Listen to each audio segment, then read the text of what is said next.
two men, one journey, to create a sports show unlike any other. Unfiltered, raw, and honest. One of them played a soccer goalie opposite Ben Stiller. The other once scored 6 points on Steph Curry. These guys know their shit. Let's go! Tank Spencer, Jeremy Greene, the Sportsocracy. Presented by Ingles Supermarkets. Low prices, love the savings. And Fred Anderson Nissan of Asheville.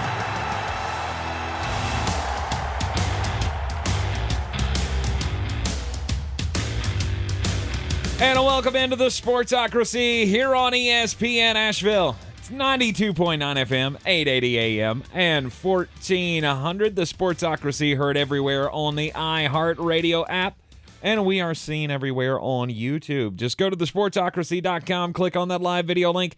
Don't forget to subscribe to the channel so you can join us in the chat. Jeremy Greene off playing golf today because he's a slacker, and that's what he does. No, it's the chamber event. He went supporting iHeartMedia and, of course, the Sportsocracy with the chamber event going on down at the Grove Park. So I'm sure he's having a blast. What are we right paying now. this guy for? I have no idea. He just comes and goes as he pleases. It's just one of those things. Must be nice. We hope he's having fun. We will meet back up with him on Thursday. There will be no radio show tomorrow afternoon because we have day baseball with the Atlanta Braves that you will hear right here on ESPN Asheville. But in the meantime, we got Mr. Caleb Peak at CPKVL on Twitter joining me for the program today. And my, oh my, do we have a lot to get into. We have, big news in the basketball world. Kevin Durant not going anywhere. Shocker of shockers. Imagine that. Wow. So nobody wants a prima donna guy who just signed a 4-year contract and then says, no, I want to leave. Nobody wants an overpaid has-been. Has-been? I don't know if I go that far. Talk about look at the Kevin numbers. Durant being a has-been. Look at the numbers. He's still all the talk of he's the best player in the NBA. I mean, when he's healthy, sure, I'll give you that. But I don't know that you can. Hey, Siri, how old is Kevin Durant? Kevin Durant is 33 years old. 33 years old. 33 years old. And playing the way he is, has been. He's 33 years old. Okay. Again, I'm not going with the has-been thing, but yeah, I mean, he is getting up there in age, and he's not going anywhere. They couldn't find any trade partners, and nobody's shocked by that. Because, of course, when you got a guy like Kevin Durant, you want the world back, and nobody's giving it to you. Nobody was going to give the Brooklyn Nets fair market value, quote-unquote, for Kevin Durant. We'll talk about that coming up in the 4 o'clock hour, a little more in depth. We've got, of course, all the NFL to talk about as we've got football season right around the corner. Want to remind everybody in the description of this video and every video that we put up on YouTube leading up to the start of the NFL season. You want to click on that link to get in on the battle for the belt. Our DFS year-long contest, the winner is going to win the championship belt. Have you seen it? Has Jeremy shoved that down your throat lately? Only verbally. I haven't actually seen this bad boy. He makes it out to be 48 karat gold. Oh, man, it's amazing. He's done a great job of mocking up the belt. It is not made yet, but the design is fantastic. And the only reason I kid is because every person that comes by the studio, Jeremy's like, oh, have you seen my belt? Have you seen what I created? It's that awesome, though. When I was growing up, I used to run from the belt. So, I mean, this is a little bit of a change in mindset for me. You definitely don't want to get smacked with this belt because it's full-on WWE-sized regulation, I guess we can call it, authentic championship belt that the winner is going to get this year. Follow that link in the description of the YouTube video. We also have links up on all of our social medias. It is a $20 donation to get in on the deal, and the proceeds go into Eblin Charity's St. Nicholas Project to help that great organization provide gifts for the needy families in our area when I have something to put under the tree for the kids this year. Which, if you pay attention to Jeremy's 5-on-5, or what is it called? The 5 on it. The 5 on it. Yeah. If you pay attention to that, you should have $20 in your pocket to throw into this. Oh, absolutely. So, where are you at? Come on. I mean, I don't know if you were listening yesterday, Caleb, but we went over his preseason record, picking 16 preseason games so far this year. He's 14-2. In preseason In games. preseason. That's pretty impressive. I got to give him that. I got to say it is as well. Because how do you pick a preseason game? I mean, with the rotating cast of characters, who knows? Flostradamus knows it all. Yes. He knows it all. Right. And or at least he thinks he does. And he will have all of the picks for you coming up on this week's Friday edition of the program, as it will be the kickoff of the college football season. Week 0 action. I'm sure he's going to have a hell of a banger for you on the big Nebraska Cornhuskers game taking place over in Dublin, Ireland. Oh, yeah. Nebraska at Northwestern in Dublin. Yeah. I get it when Notre Dame goes over there. It makes sense. Mm-hmm. You explain the Irish ties to Nebraska. I'll wait. It's going to be a long show. I don't know. I mean, do they have a lot of potatoes in Nebraska? I thought they were mostly corn. There were potatoes. I think there was a gnarly famine that wiped out most of those back in the day. When I think Ireland, I think potatoes. When I think Nebraska, I think corn. Go figure. I don't know what the attraction is there. I don't even know where that came from. If you're choosing two teams to go over to Dublin as we want to grow the game, pretty sure you could come up with better scenario than Nebraska and Northwestern. I got to be honest, though. Have you seen the stadium they're going to play in? No. It looks pretty sweet. Is it like a soccer stadium? It is a soccer stadium. That's what it is full time. But, I mean, you can convert anything. I mean, if you can turn Yankee Stadium into the Pinstripe Bowl, you can turn a soccer stadium into a football stadium. Very true. It's going to have its own little intrigue. We'll have all the picks for you, or Jeremy will, coming up on the Friday edition of the program today. In the first hour, we're going to play a little game called Real or Not Real, NFL style. Just throw out some scenarios, and Caleb and I will weigh in on whether or not we feel like it's a real thing, or if it's kind of a MythBusters kind of a thing. That's the one thing I was hired to do here: cut through the BS. That's right. Right. That's right. Because when I think Caleb Peak, I think no BS. No BS. No BS. Apparently, Artie Moreno has decided that he is going to sell the Angels, and I think that's just a wonderful step in the right direction. We'll talk about that in the 4 o'clock hour, as well as who else should be selling their teams right now around the sports world. Daily draft coming up in the 3rd hour of the program.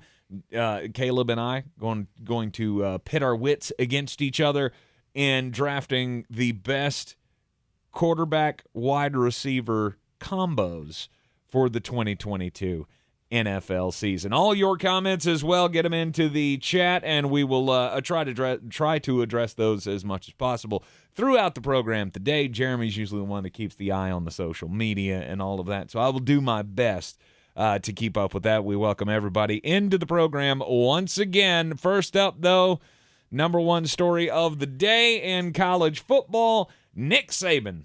He is back on top, and who is surprised at all that Nick Saban, a guy who has won 7 national titles, the greatest coach of all time in college football, and he is now, once again, rightfully so, in my opinion, the highest paid head coach in all of college football.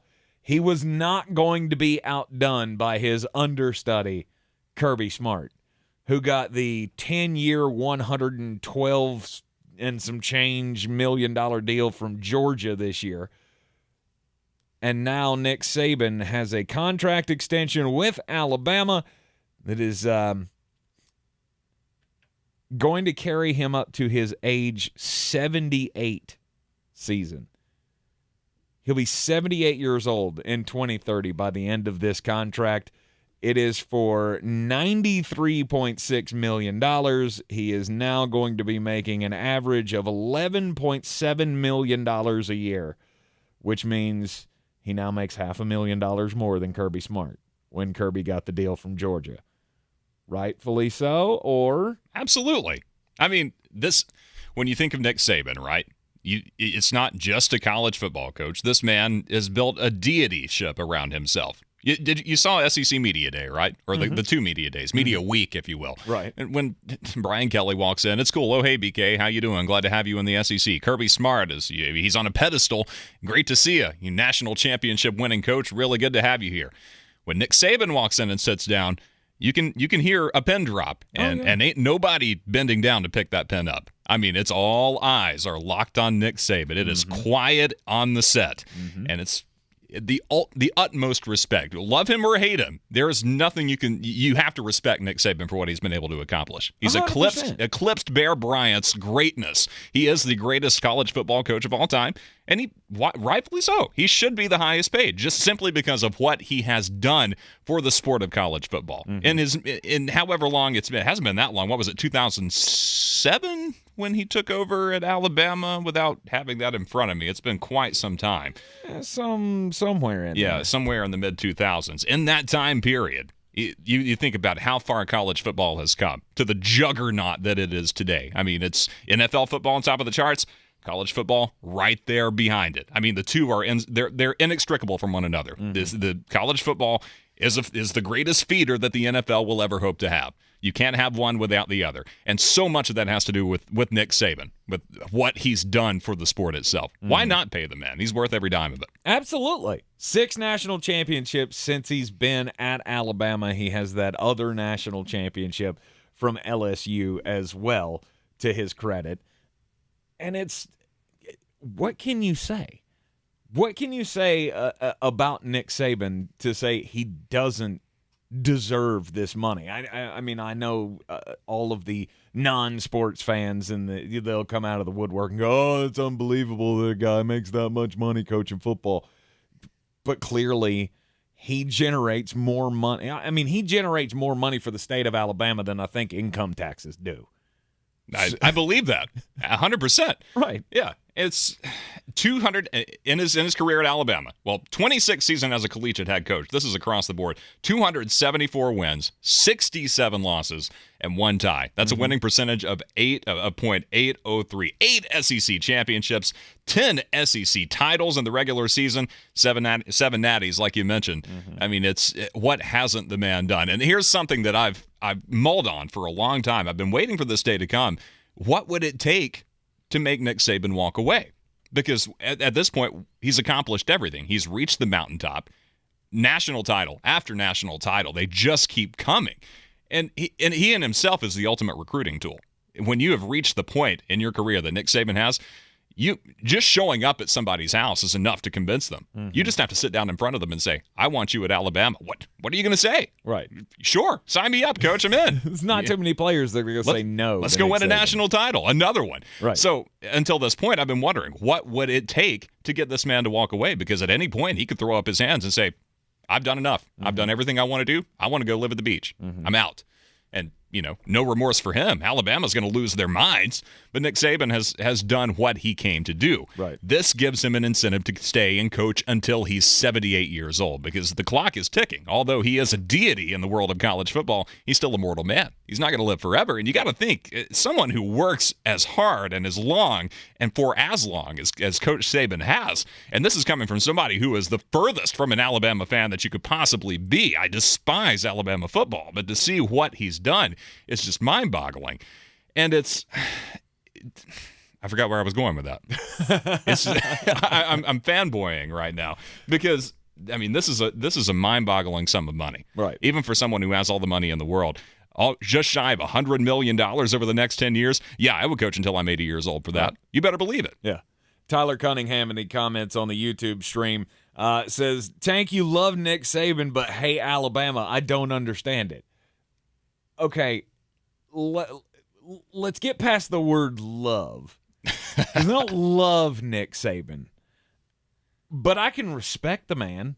I can respect the man for everything. Look, I never once, born and bred Tar Heel, hate the Duke Blue Devils with a passion, but I never once would ever say anything against Mike Krzyzewski. It's the same situation. He is one of the greatest coaches of all time. in college basketball. And you have to respect a guy who can take program after program and take, class after class and turn them into a national power, a national threat. You have to respect that. I hate the New York Yankees, but I always loved Derek Jeter. I mean, I just respected the hell out of his game and the way he approached things. And same thing with Nick Saban. I mean, it's hard to argue with this kind of output. A guy's got 7 national championships to his title, or to his resume. You can't say anything against him. I may hate Alabama football, but it's the same reason I hate Duke basketball. Jealousy. I mean, let's be honest. You got a team and a school that could just continues to be at the top and win and win and win and win and win. And especially in my case, if you're a Georgia fan, Alabama was the one thing standing in your way from winning more. Now, last year was fun. Don't get me wrong. I enjoyed every second of it. Get to rub that in the face of the Alabama fans a little bit. But what about this year? Somebody said it in the comments yesterday of y'all will just be right back to losing again, and you'll just be remembered as last year's champions. Well, okay. I'll take one. Because when Nick Saban's around, you don't get a lot more than that. And there's 2 sides to every coin, right? FOMO, fear of missing out. On the other side of that is FOWTC, fear of what's to come. And we saw that with Duke over the past season. You get the glory year with Coach K. You enjoy that for as long as you can, and now you have to face the reality. You have to look at the big picture, see that John Shire is now your head coach, and you're in a gray area now. You're in no man's land. Will he be a good coach? Probably, but you don't know that. You don't have the track record, and you're hoping for the best. If you're Alabama, you're on the other side of the check, that massive check that's going to be cut. Like I said, Nick Saban doesn't have to come back, but you've made it worth his time to come do that. Because if you're Alabama, what is on the other side of this? Now, because of your pedigree and because of who you are, you have the pick of the litter. But who are you going to pick? I mean, Nick Saban is the ultimate. There's no one who gets better than that. So you just hope that you find someone who can come in and master the art of college football that Nick Saban has been. And there's no sure bet that that's going to happen. So it's much more valuable to cut that check now, that $100 million check, and ensure that you're going to have at least a considerable degree of success over the next 10 years instead of the alternate, which is walking into no man's land and hoping for the best, which is not what Alabama football is all about. I do always have that question of what are the later years going to look like? Like when after he turns 74, 75, the last 3 years of this deal. What's that going to look like? Is he still going to be every year bringing in the best recruits and continuing to win national championships, compete for national championships, or will this be like any other aging coach where eventually it falls off? Eventually you start to ask the question, maybe he should quit. We're doing that right now in the NFL, which leads us perfectly into our first real or not real segment coming up next. Here with me, Tank Spitzer, and Caleb Peak in the Sportsocracy. When I finally drove the old car into the grave, I knew there was only one place I was going to go. Fred Anderson Nissan of Asheville, home of the family plan. And yes, they treat you like family. I went in, told them what I was looking for, told them my budget, and in no time, I was signing the paperwork on my certified pre-owned vehicle. They have the area's largest selection on quality pre-owned vehicles and certified Nissans. They go through a 167-point inspection, so you know it's not going to let you down. They gave me the Carfax report, so I know the history of my vehicle. And the Fred Anderson family plan gives me things like oil changes and car washes and loaner cars if I have to have major work done on the car in the future. For me, buying a car has always been an intimidating thought. But the folks at Fred Anderson Nissan of Asheville made it super easy. Don't be like me. Don't wait till the last minute to get a deal done. Go to AndersonNissan.com or stop by the showroom at 629 Brevard Road. And don't forget to mention we sent you from the Sportsocracy and get a $250 bonus on your trade-in at Fred Anderson Nissan of Asheville.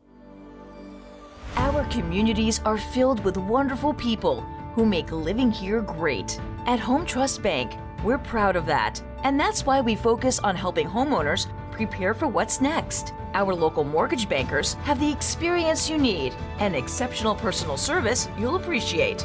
Home Trust Bank is ready to help make a house your home when it's time to buy. Visit your local Home Trust branch or go to htb.com/mortgage. Attention, it's time for the morning announcements. Make sure your parents are aware of the Ingles Tools for Schools program and ask them to link their Ingles Advantage card to our school. Remember, you have to do it each year. Now please stand and join me in the Pledge of Allegiance. I pledge allegiance to the flag of the United States of America and to the republic for which it stands, one nation, under God, indivisible, with liberty and justice for all. When it comes to losing weight and getting healthier, there is one name that I now trust above all others, and it's Dr. Ashley Lucas. The PhD weight loss program has helped me lose more than 85 pounds since Thanksgiving. The numbers speak for themselves. The PhD team has helped me through the process with the guidance of Dr. Ashley Lucas, who is the owner and founder, and now she has a new title, best-selling author. Her new book, 5 Steps to Reset the Scale, is a bestseller on Amazon. PhD is helping me collapse the visceral fat that has been holding me back all these years. And I'm also learning how to break the addictions that I have with food. PhD provides me with 80% of the food that I need to have success on the program. And at under 210 pounds, it has opened up a whole new world to me. Get Dr. Ashley Lucas's book, 5 Steps to Reset the Scale, at myphdweightloss.com. PhD Weight Loss, the official weight loss program of the Clemson Tigers and their fans.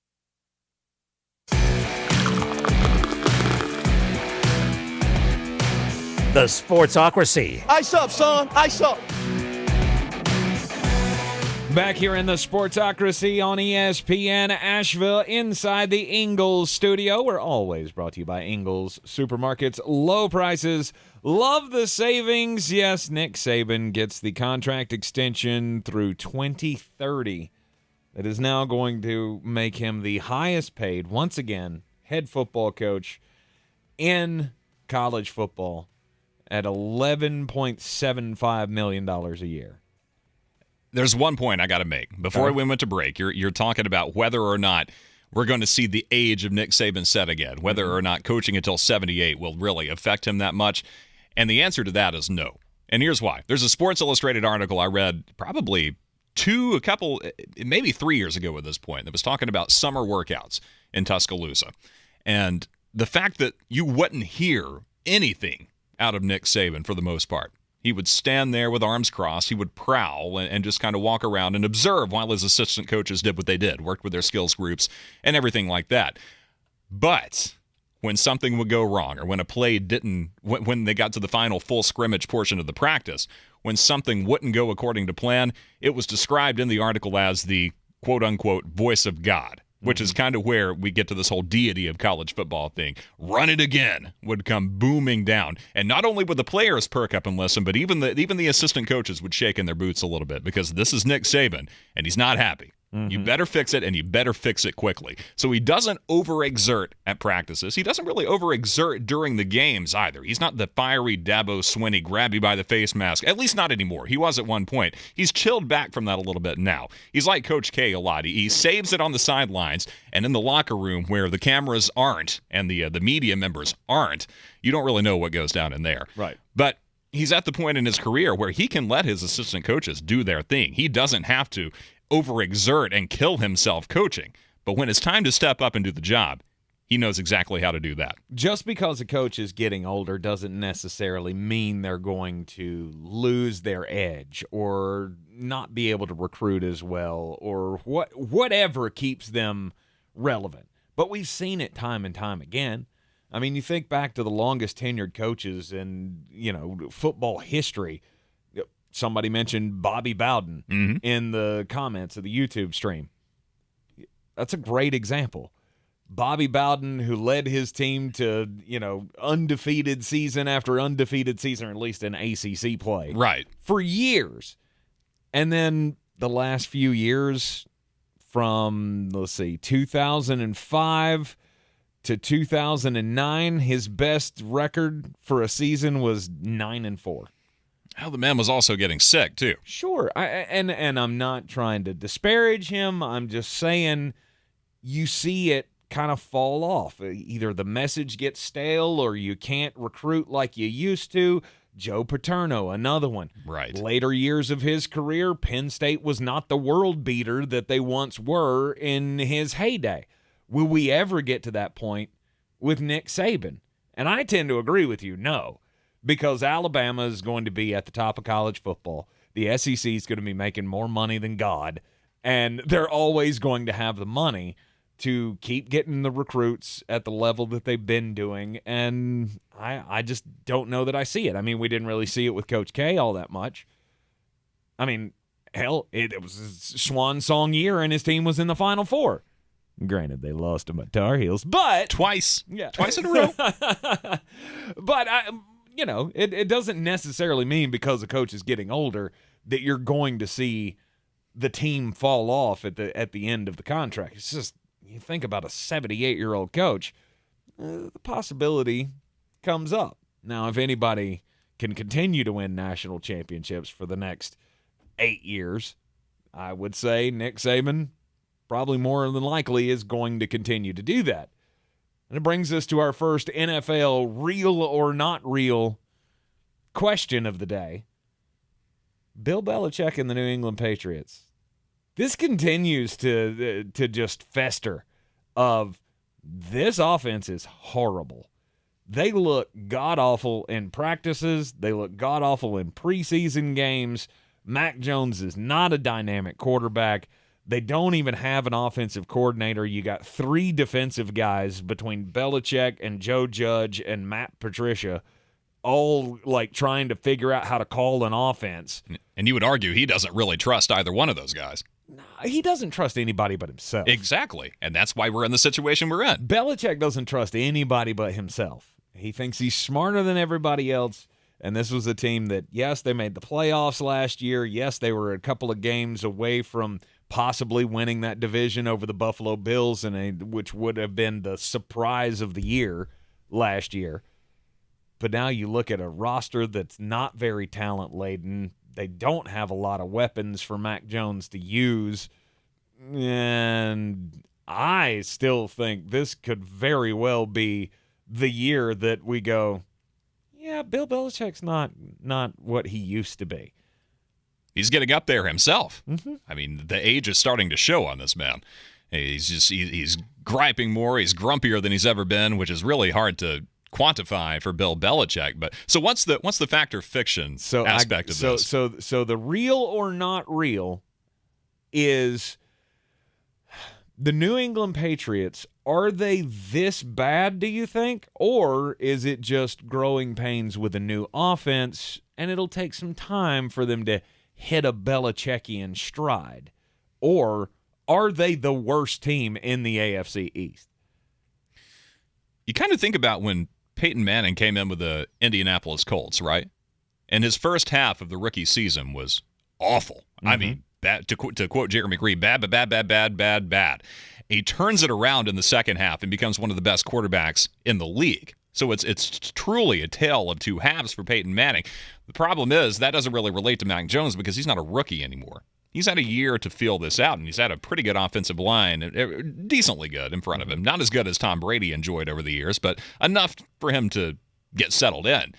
And he didn't do very much with it. I mean, the best that you can say about Mac Jones is that he got fit. He got toned up in the offseason, and now he looks more like a quarterback than the Pillsbury Doughboy. But it's nothing to show for it. And in the preseason, it's not like he hasn't been playing. It's not like he's been sitting watching his backups go. New England is searching. They're looking for answers, and there are none to be found. At this point, I don't see what could turn around. The Bills are so much better than New England. Miami is so much better than New England. The only true favorite, the only team that isn't an underdog, that they won't be an underdog against, is the New York Jets. Right. And that's abysmal. If you're going to say that is really bad. That's not a good look for your program, for your organization at all. So at what point does Robert Kraft make a move? Because Bill Belichick isn't going to step down voluntarily. How much of a shock? How much would that rock the NFL world if Bill Belichick was canned? If the axe fell on him? It would never happen. You don't think so? Under any circumstances? I don't think so. I honestly believe that even if the New England Patriots, let's say, for example, and Bill Belichick in our comments. He's a big Patriots fan, and he's already like, God, could you just give me a second before you start ripping into the Patriots?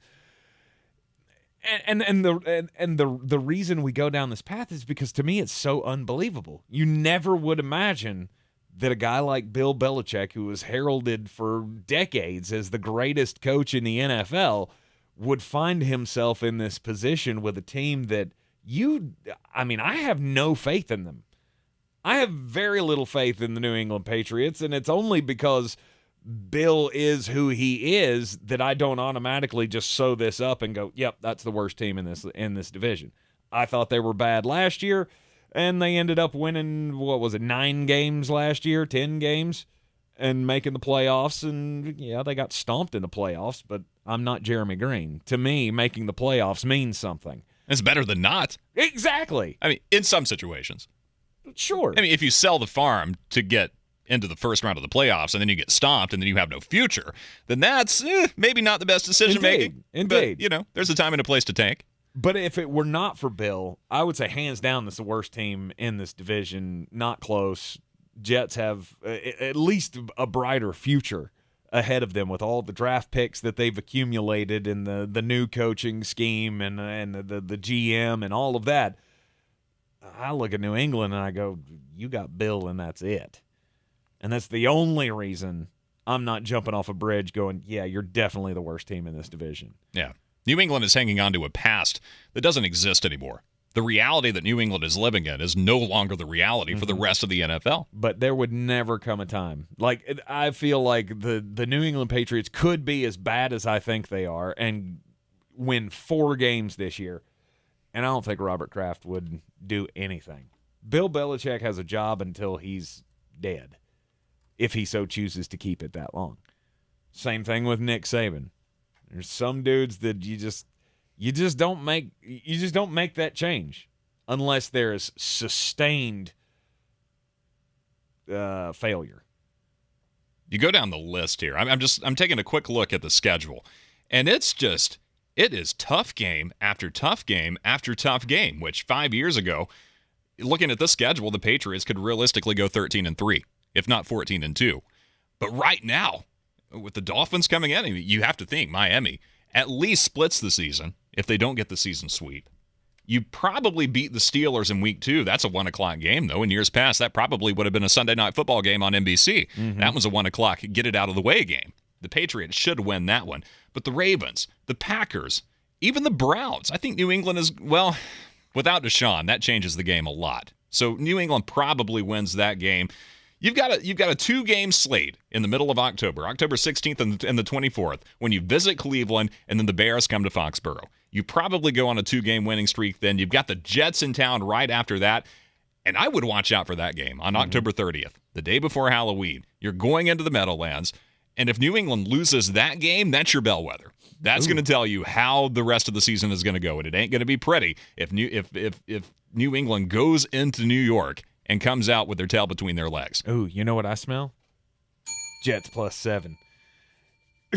I famously picked the Jets +7 last year in that New England game that they got beat like 52-7.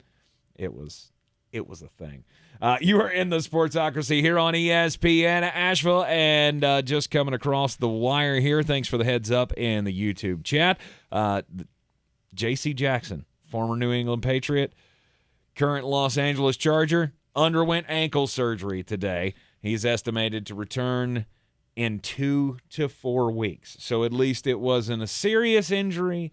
At least he will be back and miss a couple of weeks. First quarter of the season, at least. Couple of weeks of the season, if that. But that was the first thing that Caleb asked me when he walked into the studio today. Are you on board with the Los Angeles Chargers? Real or not real? Coming up next. This is your Exergent Temporal Scanner weather forecast on ESPN Asheville. Well, most of the big rain staying well to our south here for the work week down in South Carolina, and just a splasher dash thunderstorm here in the mountains for midweek. 61 degrees our low in the valley tonight with some 50s in the higher elevation. Partly cloudy Wednesday, beautiful day, high 83 with a stray shower, thunder shower. Rain chances picking up a little bit Thursday, Friday with temps in the low 80s. I'm meteorologist Scott Larimore. That's the latest Weather Channel forecast. This report is sponsored by Taco Bell. Your burrito prayers have been answered. Taco Bell's double steak grilled cheese burrito is back with that juicy steak smothered in nacho cheese with a 3-cheese blend that's grilled on top. At participating U.S. Taco Bell stores for a limited time only. Hours and participation vary. Double the steak claim as compared to the steak quesadilla. You ever feel like when you're at work, everything you say sounds like this because you're completely unstimulated and you don't care? But then, when you're talking to your friends about things you're truly interested in and passionate about, you sound like you're alive and loving every moment of it. Then maybe you should try podcasting with Spreaker from iHeart. It's the easiest way to podcast and get paid for it. Just head over to Spreaker.com, Spreaker, and start your voyage from ugh to woo! The Night Race. It's as American as Uncle Sam deadlifting 350 while drinking a Busch Light outside his camper in a national park. It's as American as Earnhardt rattling Terry's cage.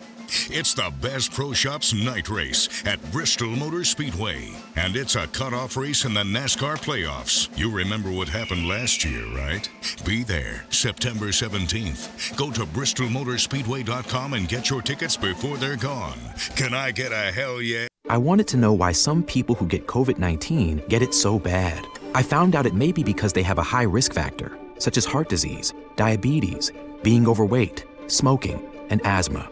Even if symptoms feel mild, these factors can increase your risk of COVID-19 turning severe. So if you're at high risk and test positive, there are things you can do, like asking your healthcare provider if an authorized oral treatment is right for you. Learn about an option at treatcovid19.com. This message is sponsored by Pfizer. Samsung's new Galaxy Z Flip 4 and Z Fold 4 are foldable self-standing phones that let you capture hands-free selfies. Pre-order the Galaxy Z Flip 4, Z Fold 4 at Samsung.com now to get a free storage upgrade in case. Valid through 8/25/2022. See terms and conditions that apply. Since man created roads, they've been looking for ways to get off-road and vehicles to take them there. That's where Outlaw Off-Road comes in. A premier off-road center for Jeeps, trucks, and SUVs with a complete lineup of off-road and overland services, including maintenance and repair to make your vehicle all that it can be. Check out their location right here in Western North Carolina at 85 Avery Creek Road. Call them today at 828-974-8480 or visit them on the web at theoutlawoffroad.com. I believe real estate isn't about properties. It's about people. I am Clarissa Marshall with eXp Realty, serving all of Western North Carolina. Navigating the home buying and selling journey can feel overwhelming at times, and that's why having an agent who cares about you and your needs is key. I'm a native of Western North Carolina, and I close over a home a week. I'm an expert in the market, pricing my sellers correctly to net you the most money, and working as a skilled negotiator for my buyers. Please give me a call today at 828-774-6343 to set up a complimentary market analysis. Boy, you must be outside your mind. The Sportsocracy. Just a bit outside. He tried the corner and missed. Now I'm back here in the Sportsocracy on ESPN Asheville, and Blake Gillikin. You know that name yet? If not, you weren't paying attention during the preseason Week 2 action that was this past weekend, because Blake Gillikin is the punter for the New Orleans Saints, and he bombed one 81 yards in their 20-10 loss to the Green Bay Packers on Friday night. That was a heck of a kick. 81 yards. It was the second longest punt of the preseason, as Matt Ariza, the rookie for the Buffalo Bills, he sent one 82 yards. But last year in the NFL season, there was only one punt that went that far, that went 80 or more yards. And it was the Packers punter. I can't pronounce his last name, so I'm not even going to try. But the Packers punter hit one for over 80 last year. And then, not 36 hours later, the NFL sends Gillikin a text message to which he posted the screenshot of on Twitter and said, "Punt at your own risk." It said, "Blake, this is so-and-so," he blacked it out, "with the NFL's drug testing. You were selected for a random in-season drug test. This test will take place today," which was Sunday, "at the facility. the test should be completed before the team meeting at 10 a.m. It came in at like 7:20, and they were like, yeah, you got like 2.5 hours to get your tail up here and test for steroids. Eat your Cheerios and get in for a random drug test. Yeah. This is another one of those quote-unquote random drug tests when somebody does something great. And what was it? Myles Garrett had one of these after he had like a 4-sack game last year, and then he just happened to get a random drug test. Can we stop doing this? Like, it doesn't look random when you do this. Because it's not random. I mean, we were talking about this before the show. This was funny at one time when it was happening every so often. But over the last couple of years, there's been a spate of these. And every time you see an excellent performance, this happens invariably. It's not random. Don't call it random. You had a great game, you're going to get drug tested. I wish the NFL would just adjust their policy. They have the right to drug test you no matter what. Right. So don't even have the guise that it's random. We know it's not. Right. It's, wow. Yeah. Gillikin, of course, took the test. There has been no reveal of if he tested positive for anything. I'm pretty sure he didn't have anything in his system. I'm just giving him the benefit of the doubt here. I mean, I don't think you would draw attention to the random drug test if you were doing, illegal things. Oh, someone else would draw attention to it would be the thing. Oh, 100%. Yeah. But I don't think you'd be making jokes about it on your Twitter if you actually thought you were going to test positive for something. But, yeah, come on. What are the chances? I mean, I get we've got a little history with the Carolina Panthers of punters and steroids, but still, I mean, of course, the Todd Sauerbrunn. Well, you're not even old enough for. I remember Todd Sauerbrunn. You remember that? Okay, all right. I just got to make sure. I know you're a youngin'. I'm a baseball guy, but I do watch football. I promise. I promise. Yeah, but you were like what, 6 when that happened? 2004. My first video game that I played as the Carolina Panthers, the quarterback was Steve Berline. Oh, okay. Mm-hmm. After that, yeah, the Jake Delhomme years, and you had Todd Sauerbrunn and all that. So it's been a while, but I've been around. Right. On the block a couple times. 2004, obviously, Todd Sauerbrunn found himself listed in a story about getting steroids from a doctor down in Columbia, South Carolina. And, he was forever unclean after that. You just can't get past it. As a punter, you never recover. No. Other positions maybe, but not as a punter. I used to have a great political cartoon that somebody drew that was Jake Delhomme handing the ball to this big giant dude, and it was like, here, snap the ball, and he was like, I'm the punter, man.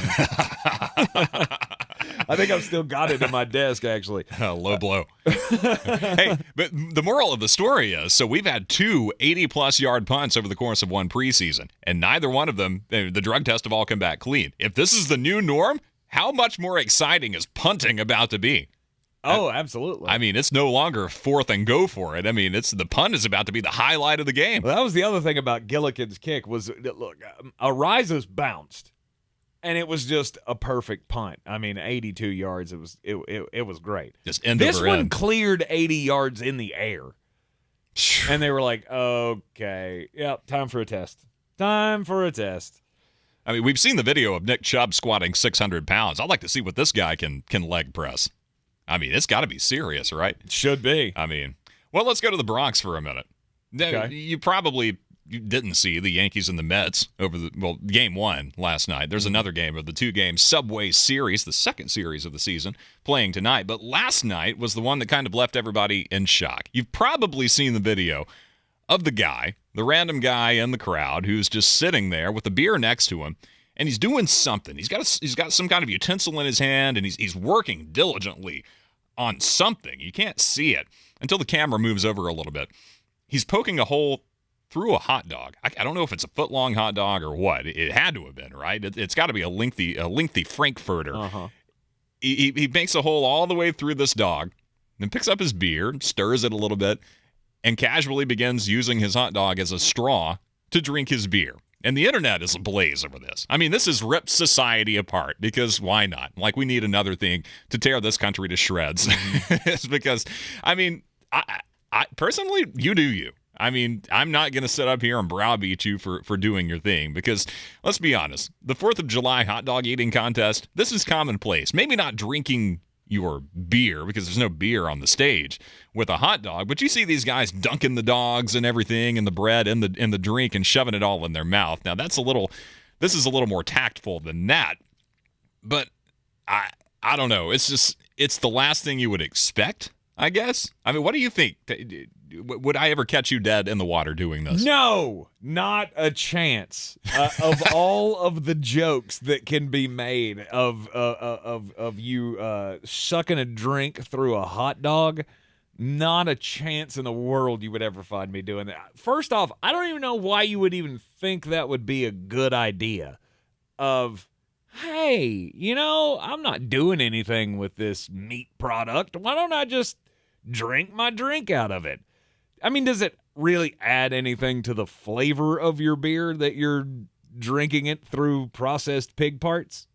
Well, I don't think it has so much to do with the flavor because when you watch this TikTok video or whatever it is, you can tell that this is just one of those guys, right? Like he's at the baseball game alone. He looks like, no offense to the IT guys out there, but he kind of has that IT type vibe about him, right? Like he's just a little weird. You know what I mean? No, I mean, I love you guys. I wouldn't be able to survive without the IT professionals out there, but it takes a certain kind to be an IT guy, whether or not this is what the guy is. But this is one of the most outside things I've seen in quite some time. But my problem is my hot dog would have chili on it, and I'm not going to mix my chili up in my beer. No. So that's why I'm not going to be doing it. Yeah. First off, who gets a plain hot dog? Right. No bun, no anything. It's just a hot dog. I think you need to be on some kind of a serial killer watch list if you're eating a plain hot dog. Yeah, you've got your issues. You got all the fixings at your disposal. I mean, I get that probably getting a hot dog versus a chili dog at the Yankees game is probably a difference in $10, but still, no doubt. But still, you got to put something on that bad boy. Put some mustard and some ketchup and My mom taught me don't ever play with your food, and I tried my best to live by that credo. This guy apparently did not learn that. I can sit here in Asheville, North Carolina, and bash this guy, but he's in New York City, where dreams come true. So at the end of the day, he probably makes $200,000 more a year than I do. So whatever, dude. Yeah. Suck your beer through your hot dog and do your thing. Live your life. Be free. You are in the Sportsocracy here on ESPN Asheville. Jeremy is on vacation today. He is taking a day off so he can play in the Chamber Golf Tournament that's taking place over at the Grove Park Inn. Caleb Peak sitting in with me today, and the first thing Caleb said to me when he walked in was, "Are you buying into the hype on the Los Angeles Chargers? We'll continue to play NFL, real or not real." Up next. I believe real estate isn't about properties. It's about people. I am Clarissa Marshall with eXp Realty, serving all of Western North Carolina. Navigating the home buying and selling journey can feel overwhelming at times, and that's why having an agent who cares about you and your needs is key. I'm a native of Western North Carolina, and I close over a home a week. I'm an expert in the market, pricing my sellers correctly to net you the most money, and working as a skilled negotiator for my buyers. Please give me a call today at 828-774-6343 to set up a complimentary market analysis. Everyone's heard about the housing market and this being the best time to sell a house in years. But the same thing applies to cars. Whether you're looking to buy a car, trade in, or sell that car in the driveway collecting dust, Fred Anderson Nissan of Asheville wants to buy your car. They have 2 on-site managers that work with Kelly Blue Book to give you top dollar for your vehicle. You can even have your car appraised instantly at AndersonNissan.com. Stop in and visit them today at 629 Brevard Road in Asheville, or call them at 828-365-1663. Our communities are filled with wonderful people who make living here great. At Home Trust Bank, we're proud of that. And that's why we focus on helping homeowners prepare for what's next. Our local mortgage bankers have the experience you need and exceptional personal service you'll appreciate. Home Trust Bank is ready to help make a house your home when it's time to buy. Visit your local Home Trust branch or go to htb.com/mortgage. Mr. Clean, Mr. Clean. I hate the struggle of tough, greasy messes on my stovetop. So I just freak, wipe, and I'm done. When I'm frustrated with stubborn bathtub soap scum, I just freak, wipe, and I'm done. Mr. Clean Clean Freak delivers an innovative cleaning experience with a powerful deep cleaning mist that starts working on contact to break down tough messes in seconds. Just freak, wipe, done. Does today's real estate market make you want to stay in your current home a little longer? Hey everybody, it's Chris Angel from Mountain Credit Union. You may not have to move to get the home of your dreams. We have the tools to help you make your current home more livable. Whether it's remodeling your kitchen, freshening up that outdated bathroom, or creating an outdoor oasis that will make you feel like you're on vacation every day of the year, our local loan officers can show you how a home equity line of credit from Mountain Credit Union will help you make those much-needed improvements. Call us today or visit mountaincu.org to learn more. At Mountain Credit Union, we're here for you because we're here with you. When you bundle your renters and auto insurance with Progressive, you could save money, but it doesn't cover any terrible memories living rent-free in your head. Remember when one of your best players got injured, but not like on a play or anything? He got injured celebrating a play, and it's not like it was a game-winning play or in the playoffs. And he was out the rest of the season because he was injured while celebrating? Yeah. Sorry, we can't save you from that memory, but we could save you money bundling your renters and auto insurance with Progressive. Coverage from Progressive Casualty Insurance Company, affiliates, and third-party insurers. Renters insurance and bundle discount not available in all states or situations. New message. What up? It's Heather's cousin. You dated her in college, or maybe you were just in the same class. Anyway, I heard you bought a boat, my man. Let's hit the water. Oh, and Heather told me you always liked, snacks and stuff, so I could totally bring some chips. When you get a boat, you also get new friends. Make sure Progressive's one of them, and get coverage today for as little as $100 a year. Hey, also, I'm a little short on cash, so can you cover the chips? Thanks. I can see why Heather liked you. Progressive Casualty Insurance Company and affiliates. Annual premium for basic liability policy not available in all states.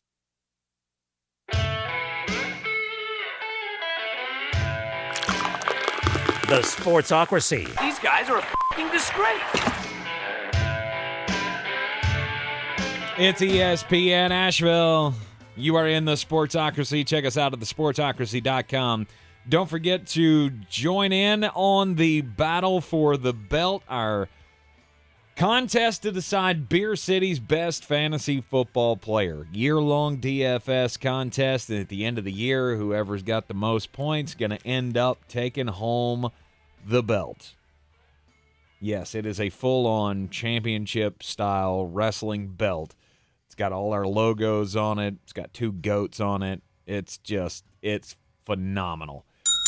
That's our ring bell. $20 donation gets you into the game, and of course the proceeds go into Eblin Charities St. Nicholas Project to help out the local needy families in the area, put something under the tree for their kids this upcoming holiday season. So check out that link in the description of today and every day's YouTube videos, or just go to our social medias at the Sportsocracy, and you will find the link there in all of our feeds. We got a prize pack that is going to be amazing for all of this.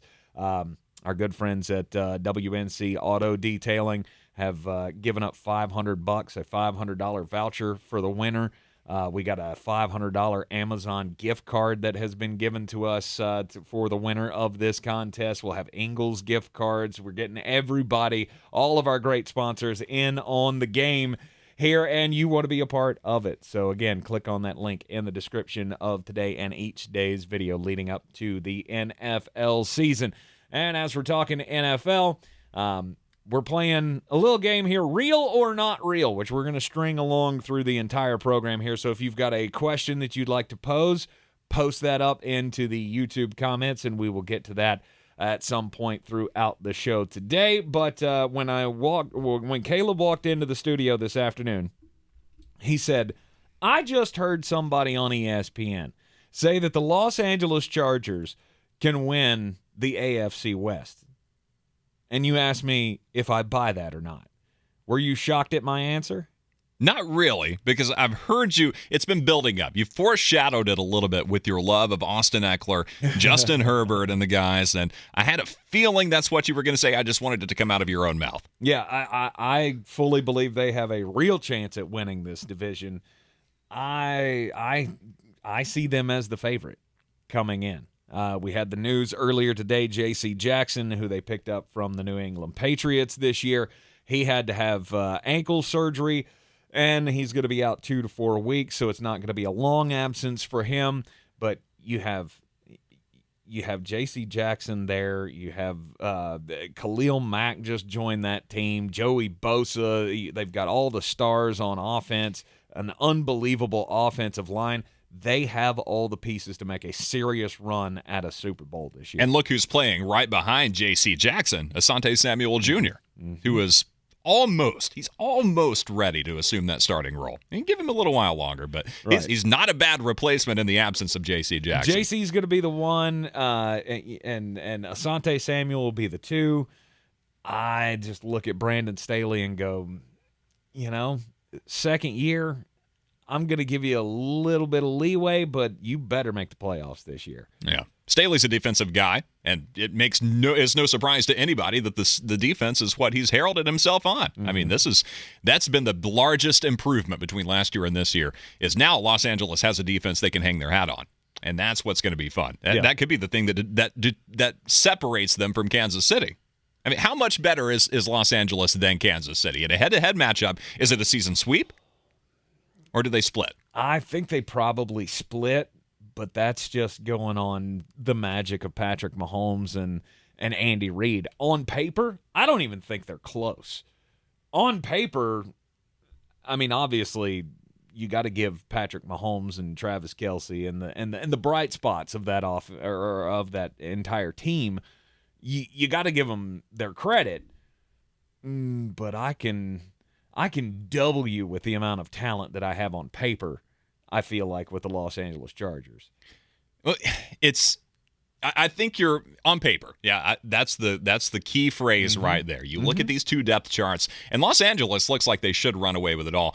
But you go down position by position, and it's a little tighter than that, especially the Eckler versus Clyde Edwards-Helaire dichotomy. Edwards-Helaire has got to have a good season. He knows he's on the hot seat, and I think that's going to be the factor. Yeah. One of them, anyway. Yeah, one of the factors of this season. We'll continue to play Real or Not Real throughout the rest of the program. We got apparently a big sale getting ready to happen in Major League Baseball. We'll talk about that after SportsCenter next. This is your Exergent Temporal Scanner weather forecast on ESPN Asheville. Well, most of the big rain staying well to our south here for the work week down in South Carolina, and just a splash or dash thunderstorm here in the mountains for midweek. 61 degrees our low in the valley tonight with some 50s in the higher elevation. Partly cloudy Wednesday, beautiful day, high 83 with a stray shower, thunder shower. Rain chances picking up a little bit Thursday, Friday with temps in the low 80s. I'm meteorologist Scott Larimore. That's the latest Weather Channel forecast. This report is sponsored by FEMA and the National Flood Insurance Program. It's hurricane season. Flood insurance can help you avoid paying out of pocket for costly damage. It's time to trust your instincts, get flood insurance, and protect the life you've built. Visit floodsmart.gov. Sponsored by FEMA. Are you one of those people who thinks it's okay to drive stoned? I mean, what's the worst that can happen? You end up driving below the speed limit? It's no big deal, right? Wrong. The truth is, your reaction times slow way down when you're high. You not only put yourself in danger, but everyone around you. Talk about a buzzkill. Stop kidding yourself. It's not okay to drive high. If you've been using marijuana in any form, do not get behind the wheel. If you feel different, you drive different. Drive high, get a DUI. Paid for by NHTSA. From the Ingles Studios, this is ESPN Asheville, WPEK, W225CJ Fairview, WMXF Waynesville, and iHeart radio station. This is SportsCenter.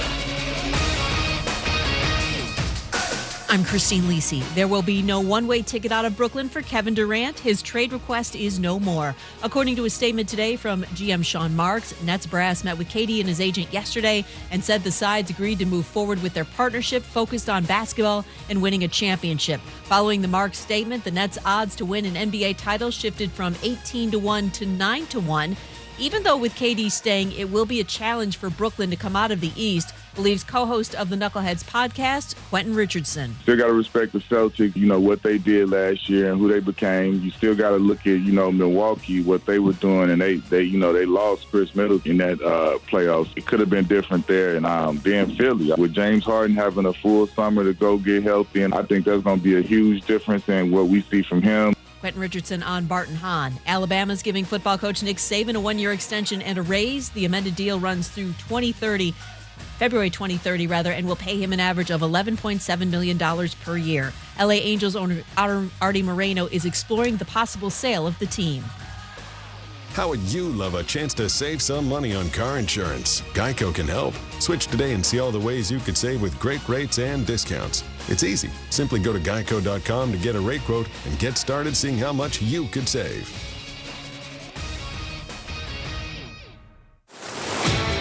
He's a degenerate gambler. You are a smelly pirate hooker. And he's cheaper than oxygen. He's useless. But somehow, they make it work.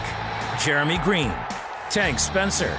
There's no holding back in the Sportsocracy. Presented by Ingles Supermarkets and Fred Anderson Nissan of Asheville. And welcome back into the Sportsocracy here on ESPN Asheville, 92.9 FM, 880 AM, and 1400. The Sportsocracy is live, as always, in the Ingles Studio. Brought to you by Ingles Supermarkets. Low prices. Love the savings. I'm Tank Spencer. Jeremy Greene out today, out playing golf at the Grove Park. It must be good to be the king. Out hitting the sausage links today. Yeah, he is out there hanging out with Brian Hall and Mark Starling and the rest of the crew that's down there at the Chamber event, playing some golf, doing some networking, hopefully bringing us some more prize packs for the big the big fantasy football contest that we got running. Who wants to be Beer City's best fantasy football player? We are going to decide it this year. All you got to do to join the contest is click on the link in the description of the YouTube video. Today and each and every day, a $20 donation to Eblin Charity's St. Nicholas Project gets you into the contest. And at the end of the year, it's a DFS contest, daily fantasy sports contest, where we are going to be tallying the scores all season long. And the winner at the end will get the Sportsocracy Beer City's best fantasy football player belt, along with an amazing prize pack that we are putting together with the help of our sponsors. And anyway, get in on the contest now. We want to make sure to have as many people as possible participate, because we want to have a big old fat check to present to Eblin Charities for the kids this Christmas. Make sure that they have everything that their little hearts could desire underneath their Christmas tree. Yeah, I got to say, Jeremy's put a lot of work into this. I've been ragging on him a little bit this show, but this is a lot of work that goes into making all of this happen. So, I mean, the belt was his concept. This is totally his thing. And, yeah, I mean, this is great. I got to give him credit where credit is due. Caleb, we're going to have you playing along with us this year. I don't know. I mean, are you a big fantasy guy? Are you? At one time I was. It's been a couple of seasons because I found myself not watching the game so much. See, you and I are alike in the fact that we're both narrative guys, right? Like we like to maintain the overarching storyline and kind of see how everything is playing out. Like it's one big 17-episode mini series, right? You know, and I found myself paying so much attention to individual guys that I was missing the narrative. You know what I mean? So I've taken the last couple of seasons off, but hey, no time like the present to get back in, especially when there's a discount double check involved. You know what I mean? Absolutely. Big old honking championship belt. How can you not? I'm gonna be able to take home that belt. Yeah, it's not going to happen for me. I'm just,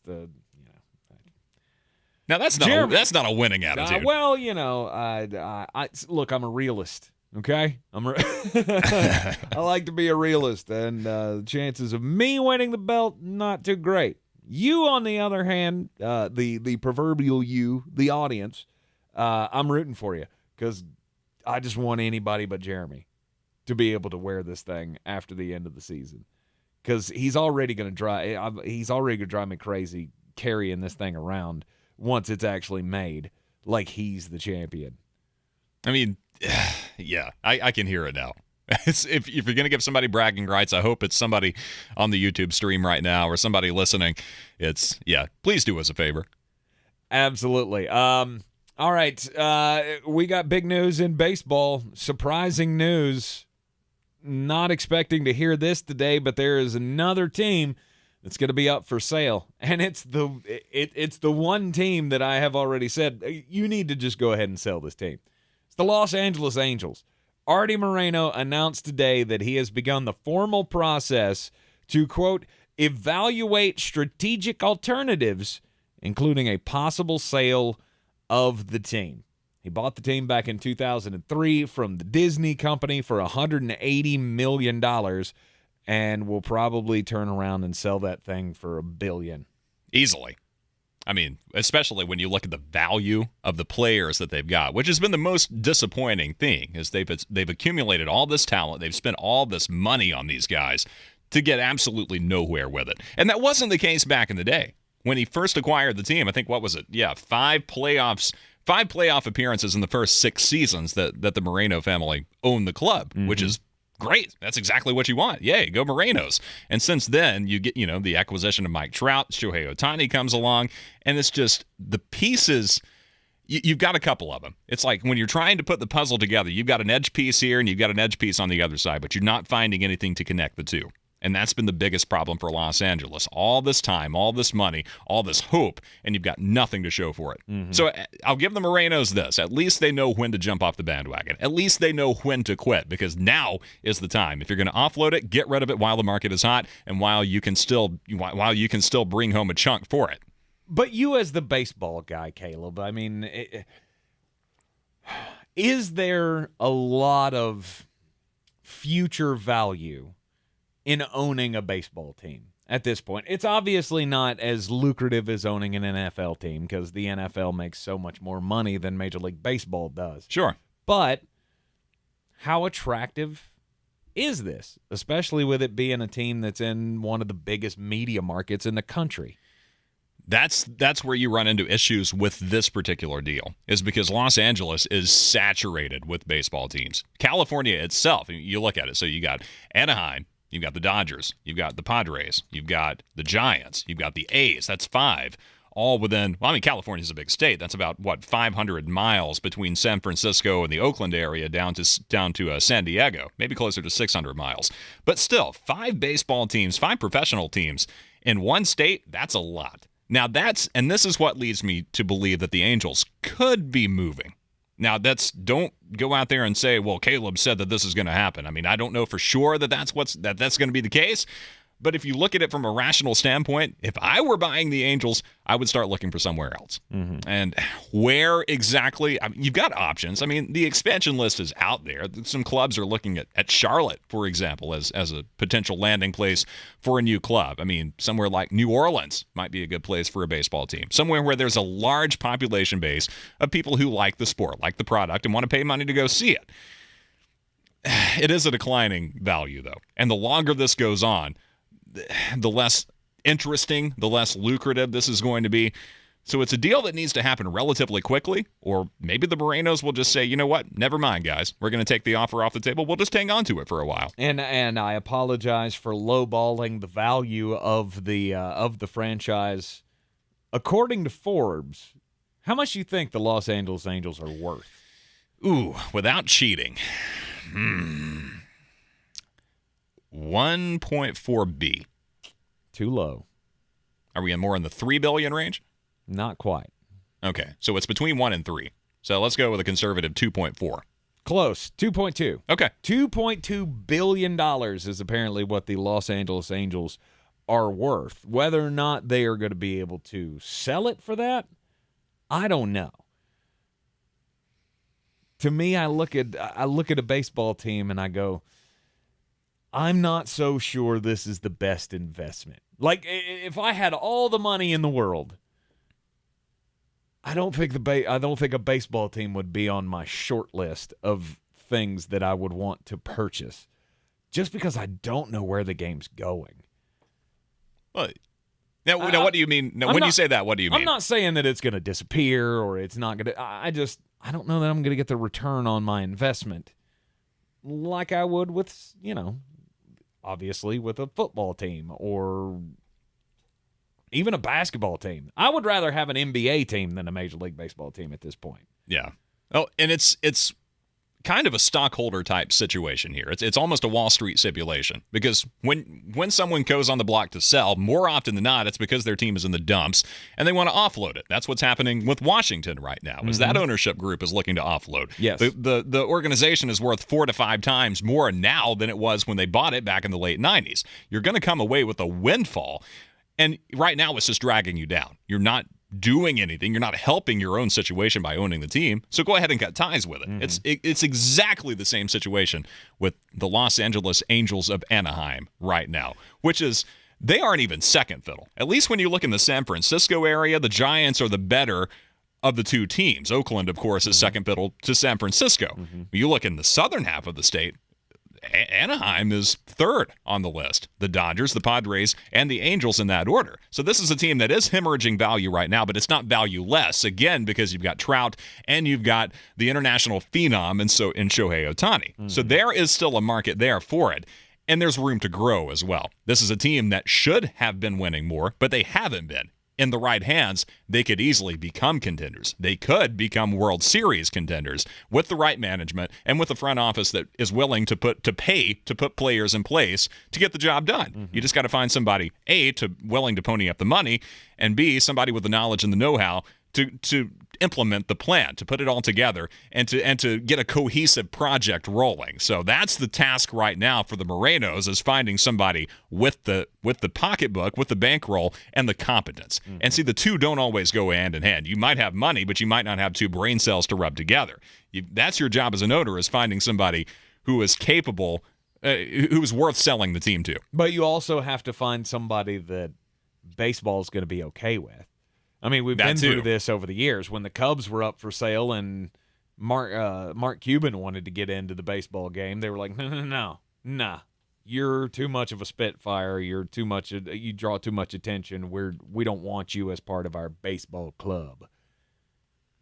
So that also is another hurdle that you have to jump over when you're trying to sell a baseball team. I think if you're LAA, your best bet is to find an existing conglomerate, a group, either a person or a group of people who already own a franchise. We see that with the Glazers. I talked about the Manchester United situation last week on Chew on That, how the Glazer family is hated in England because of the way they've mismanaged the Manchester United Football Club. But yet they own, I forget exactly who they own stateside. They own another major organization. It's the Tampa Bay Buccaneers. That's it. Yeah, the Bucs. Yeah, see, obviously success over the last couple of years with Tampa Bay. Right. So it's, and there was another one that I was looking at just a minute ago that now let it come back to me in a few minutes. We're going to talk about it later on, but it's, sometimes you make so much progress and you make so much revenue off of one of your existing ventures that you feel good about yourself. It's time to go out and see if we can do this in another sport. This with the Denver Broncos and the acquisition by the Walton family. You know, they've got more money than God himself.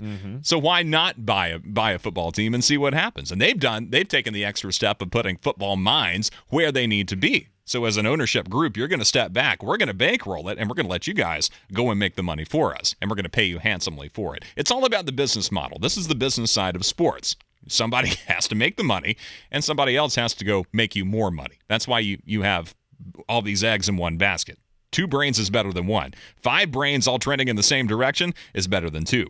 As it stands right now, it looks like there are 2 major league franchises that are up for grabs, the Washington Nationals and the Los Angeles Angels.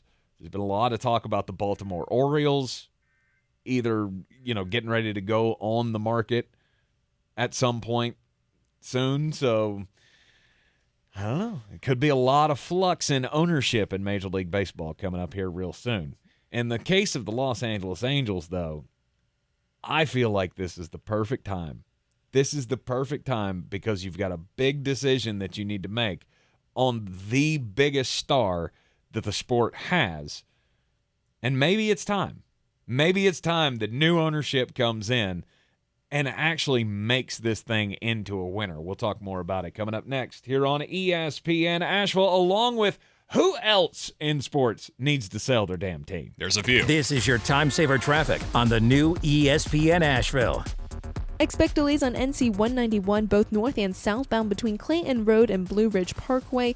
Delays on US 25 alternate southbound between Blue Ridge Parkway and Mills Gap Road. Slow traffic on NC 112 northbound between NC 191 and Sand Hill Road. And free-flowing traffic on 240 westbound between US 70 and Haywood Street. With your time-saver traffic, I'm Elena Vexo. This report is sponsored by FEMA and the National Flood Insurance Program. It's hurricane season.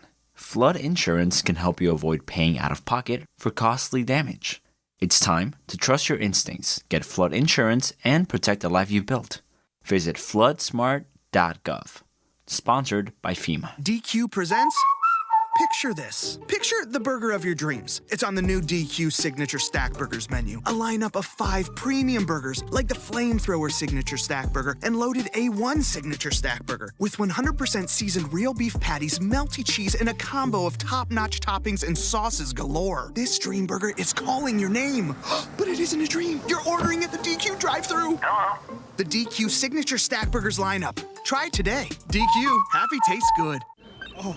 Are you seeing these readings? This is incredible. Short-staffed, Marco's Climate Research Facility is in the eye of the storm. The atmospheric pressure to find more weather specialists is mounting. Man, this is going to be a big job. We're going to need a bigger team. Indeed can help him hire great people fast. I need Indeed. Indeed you do. We instantly connect you with quality candidates whose resumes on Indeed match your job description. Visit Indeed.com/credit and get $75 towards your first sponsored job. Terms and conditions apply.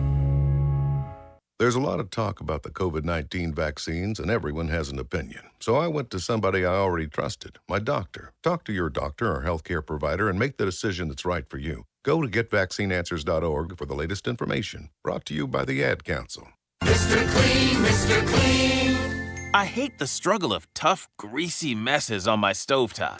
So I just freak, wipe, and I'm done. When I'm frustrated with stubborn bathtub soap scum, I just freak, wipe, and I'm done. Mr. Clean Freak delivers an innovative cleaning experience with a powerful deep cleaning mist that starts working on contact to break down tough messes in seconds. Just freak, wipe, done. Real estate isn't about properties, it's about people. I'm Clarissa Marshall with eXp Realty, your native realtor serving all of Western North Carolina.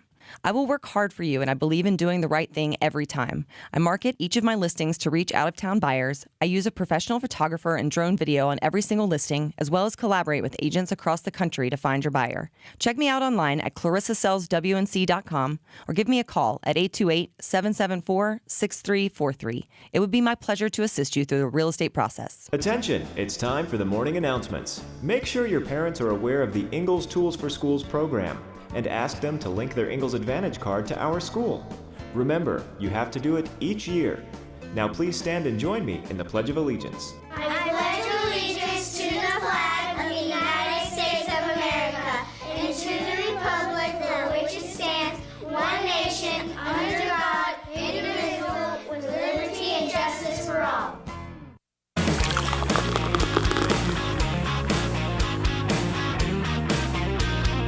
The Sportsocracy. We're just dumping a bag of hammers. Back here in the Sportsocracy on ESPN Asheville, live from the Ingles Studios, seen everywhere on YouTube. Just go to thesportsocracy.com, click on that live video link. Don't forget to subscribe to the channel so you can get into the chat with us. Artie Moreno announced today, the owner of the Los Angeles Angels, that they are looking into the possibility of selling the team. Now, that doesn't mean that it is for sure up for sale. Again, he uses those words, the possibility of a sale.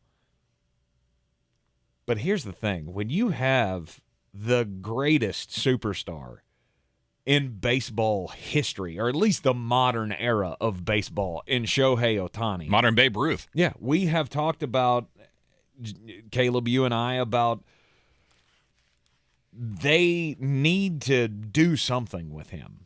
They need to either go all in and build a team around him that they can win something with, much like they've needed to do with Mike Trout, but have not been able to do it since he's been with the organization,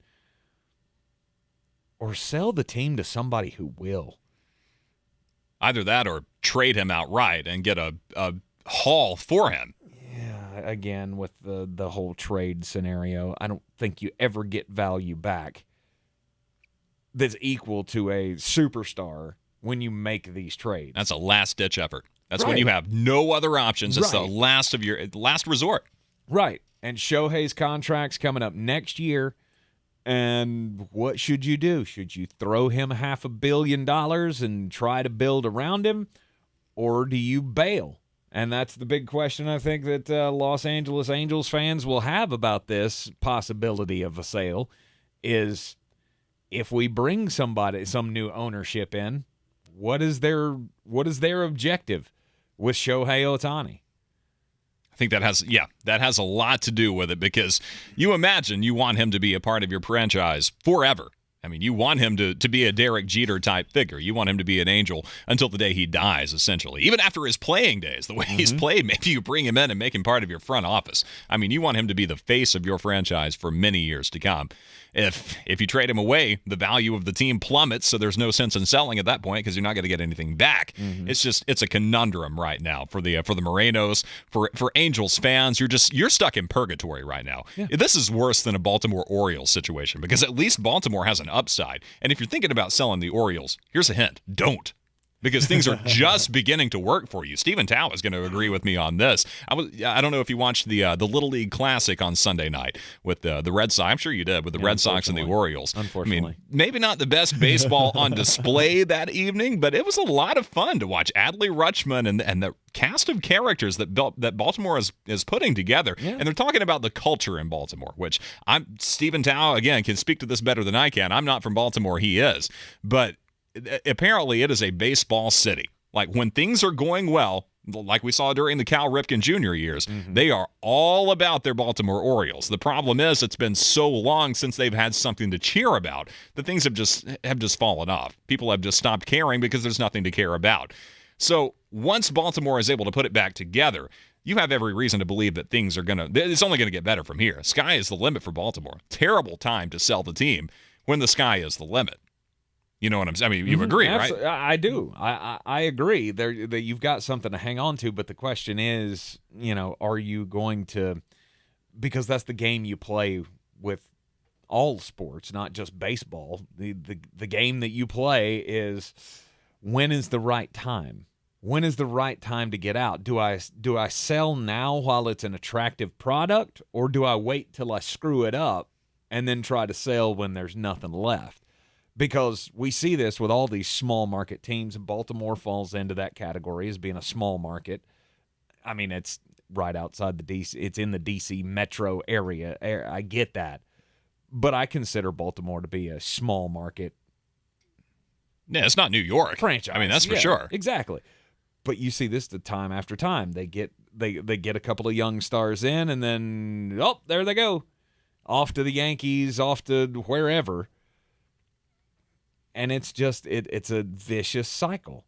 And when you think about who else needs to sell a team, I mean, in baseball, I could think of a handful of teams that their owners are probably ready to just call it quits and go, okay, somebody take this over. Please just give me whatever you will for this thing and let me be done with it. But you're going to be stuck in that same quagmire that all small market teams are. I'm looking at the Tampa Bay Rays. I'm looking at the Oakland A's. The Detroit Tigers. Kansas City is another one. I mean, Detroit's bad. But I feel like that's still an attractive, even if it's in the dumps, which it is. Let's not mince words here. No, they're rough. But still, to say the Detroit Tigers are up for sale, you're going to have so many people that are interested in a heritage franchise like that. The smaller markets don't have that.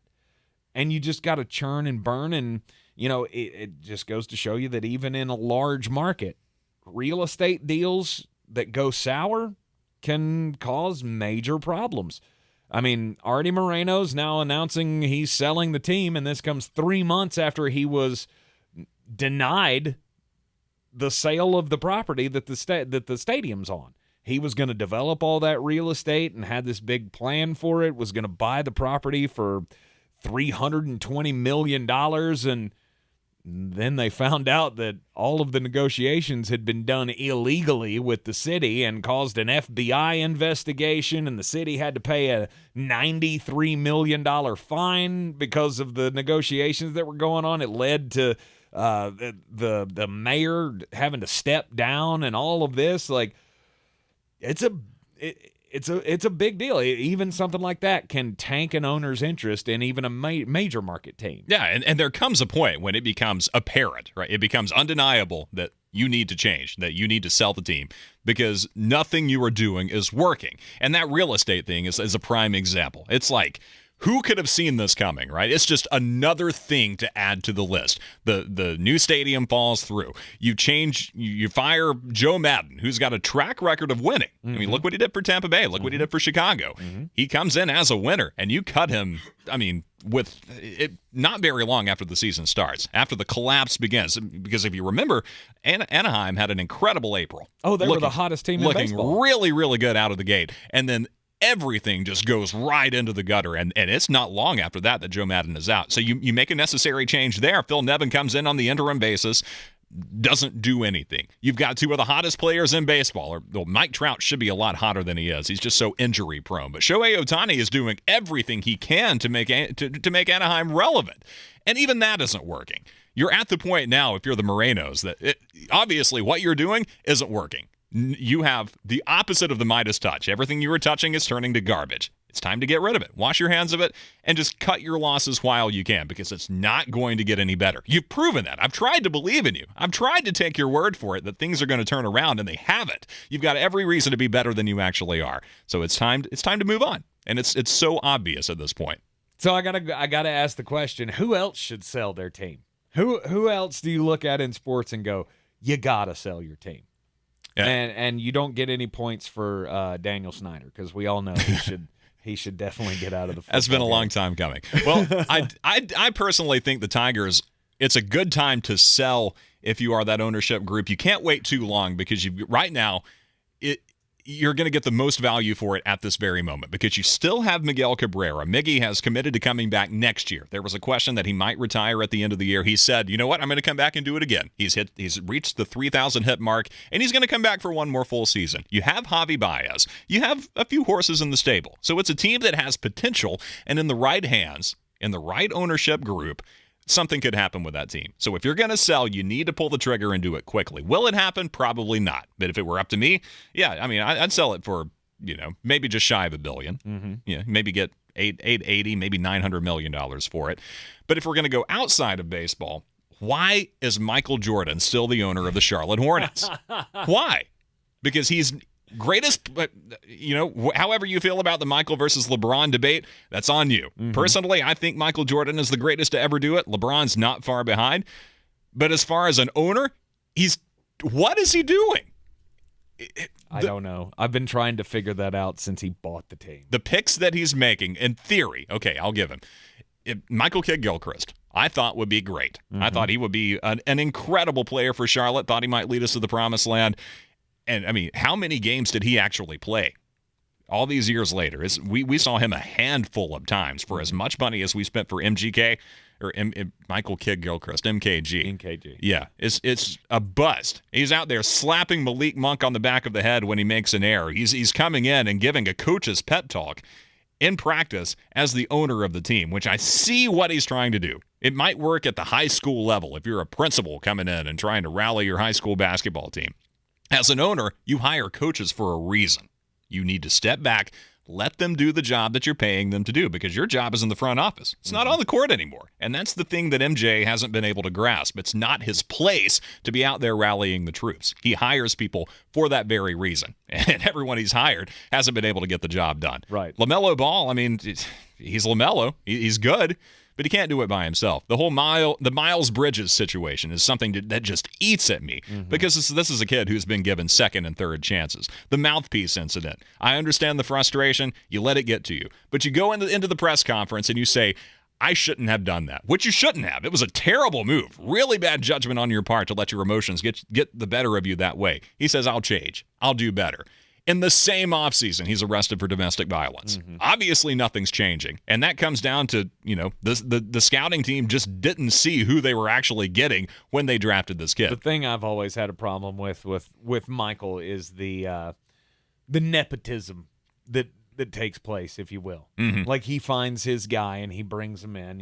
Buzz Peterson has worked in the higher offices in that organization, and now Mitch Kupchak obviously is the GM, who's a Tar Heel guy. And I think at every turn there has been some good decisions, but also some pretty poor decisions that have led to the stalemate, quagmire, whatever you want to call it, for the Charlotte Hornets. But it's also, again, small market team.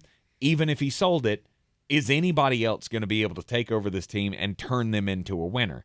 We've got several suggestions for teams that should be sold in the comments on the YouTube stream.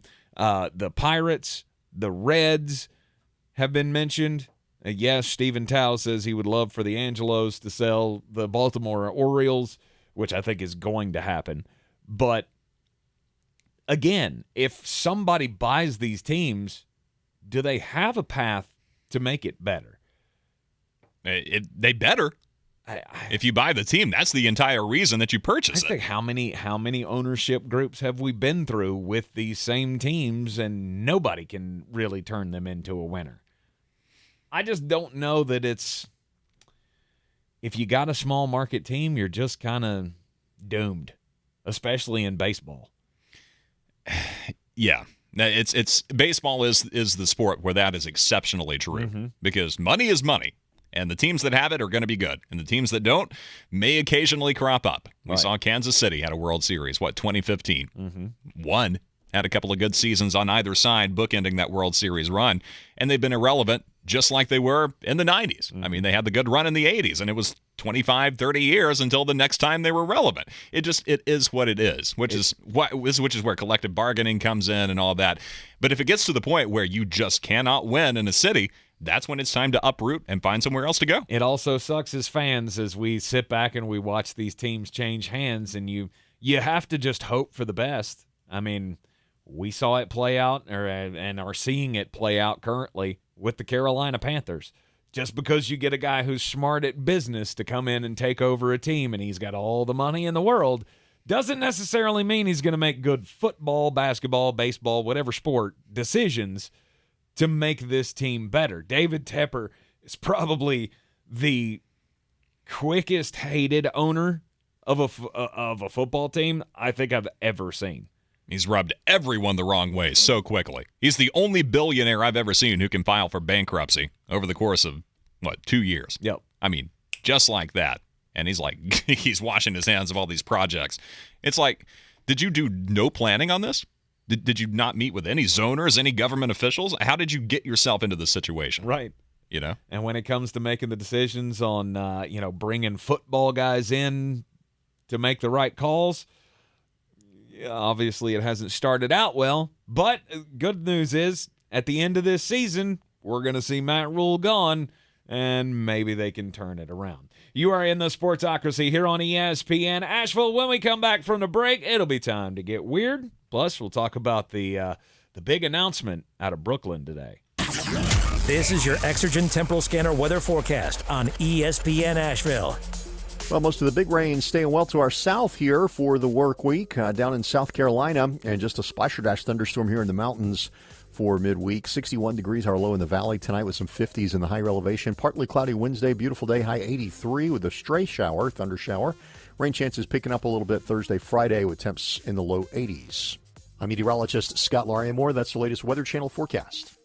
This is your time saver traffic on the new ESPN Asheville. Expect stop traffic on NC 191 northbound between NC 146 and the Blue Ridge Parkway. Delays on NC 191 southbound between the Blue Ridge Parkway and Clayton Road. Stop and go traffic on US 25 alternate southbound between the Blue Ridge Parkway and Mills Gap Road. Traffic is flowing freely on 26 both east and westbound between I-40 and NC 146. Slight congestion on 240 westbound between US 70 and Haywood Street, and long-term construction on I-40 both east and westbound between US 25 and 2531. I'm Elena Vegso with your Time Saver traffic. This report is sponsored by Samsung Galaxy. Samsung's new Galaxy Z Flip 4 and Z Fold 4 are foldable self-standing phones that let you capture hands-free selfies. Pre-order the Galaxy Z Flip 4, Z Fold 4 at Samsung.com now to get a free storage upgrade in case. Valid through 8/25/2022. See terms and conditions that apply. You ever feel like when you're at work, everything you say sounds like this because you're completely unstimulated and you don't care? But then, when you're talking to your friends about things you're truly interested in and passionate about, you sound like you're alive and loving every moment of it. Then maybe you should try podcasting with Spreaker from iHeart. It's the easiest way to podcast and get paid for it. Just head over to Spreaker.com, Spreaker, and start your voyage from ugh to woo! COVID-19 moves fast, and now you can too. If you feel symptoms, even if they're mild, you should test fast. Test positive and at high risk for severe COVID-19? Then act fast with authorized oral treatments that can be taken at home and must be taken within 5 days from when symptoms begin. COVID-19 moves fast, and now you can too by asking your healthcare provider if an oral treatment is right for you. Learn about a treatment option at treatcv19.com. This message is sponsored by Pfizer. Get in zone, AutoZone. Welcome to AutoZone. Thinking about gas mileage? If your check engine light is on, it may be affecting your MPGs, but the free AutoZone Fix Finder service can help. With the most complete free warning light report backed by technician-verified fixes, you'll know what's affecting your gas mileage and more, and you don't have to drive too far to find the fix. The free AutoZone Fix Finder service is available at all 6,200 stores. Get in the zone, AutoZone. See details at AutoZone.com. At Ingles, whether we're celebrating Friday night rivals, televising college basketball games, bringing the Fan Fest to semi-pro soccer, or taking you out to the ball game at your minor league park, it's all in the bag. Ingles, low prices, love the savings. Tired of getting dinged by monthly fees on your checking account? You need Simple Checking from Home Trust Bank. With Simple Checking, you get all the essential checking services for free, including 100% online access and a free Visa debit card. It's everything you need from a checking account, but no hoops, no surprises, no monthly fees. Stop by today or call 800-627-1632. Simple Checking at Home Trust. Ready for what's next. Member FDIC, Equal Housing Lender. On the weird scale, there's Vegas, there's Florida, and there's Asheville. Let's get weird, Asheville. And welcome back into the Sportsocracy inside the Ingles Studio on ESPN Asheville 92.9 FM, 880 AM, 1400, and of course heard everywhere on the iHeartRadio app, seen everywhere on YouTube. Yesterday I told this nice little heartwarming story about a kid who was born without an arm and then started building his own prosthesis with Legos. Oh. And now he's building Lego prosthesis for other children around the world now that he's a 22-year-old bioengineering major in college. And here's another story that's a little lighthearted, but also it makes you go, what? Stop. It's a woman, she's just trying to make the world a little bit better for kids to live in. Kids with learning disabilities. I don't know if you're like this, Caleb, but... Do I have a learning disability? Right. Probably. I've never been tested, but probably. Right. Look, I've never officially been tested either, but I have forever had problems reading and comprehending things and just getting words jumbled up and all of that. And so this woman in the UK, her name is Kate McKenzie, and she has built a tool to help kids who have learning disabilities, who can't really sit down and read a book because the words get jumbled up on the page. And so she's created this little tool that's like, it's a little plastic guideline that has a window inside of it. And you can isolate each word, or you can isolate just certain parts of the word to help you spell out and block out all the other things so you can really soak in what you're reading. So it's like a little viewing tool. Yeah, pretty much. Okay. Pretty much. The the problem is she went out and she started marketing this tool, and she spent all of her savings on branding the tool and getting all the, the packaging done and everything. And then right before she's getting ready to launch and start selling this widespread, she gets a cease and desist letter from one of the largest organizations and companies in the entire world because she named her tool Word Windows. Oh, no. You're kidding. She named it Word Windows, and yep, you can imagine that did not take the lawyers too long to look at that and go, yeah, that's infringement. So she got a cease and desist letter, and the problem is now she spent all of her money on branding the thing and getting all the packaging together. Now she doesn't have any money left to be able to change the packaging or the wording of it or anything like that. So Word Windows is probably not something that's going to hit the mainstream because, yep, Microsoft has sent in the cease and desist letter of, look, you're infringing on our trademarks. So this all could have been avoided if she used a Z at the end of Windows, right? Maybe. I don't know. WRD, Windows with a Z. And I got to imagine the fact that it's Word and Windows and, Microsoft is just not.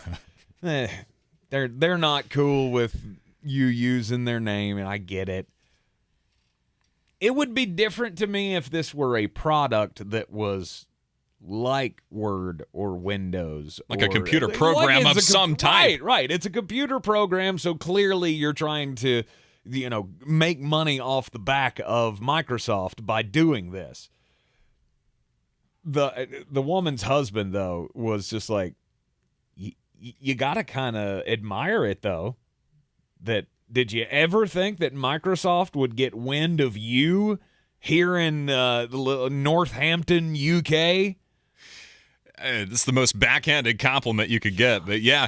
I mean, that's the only way that you can look at it, because you're not going to win. You're not going to win a battle with Microsoft in court. Not a chance.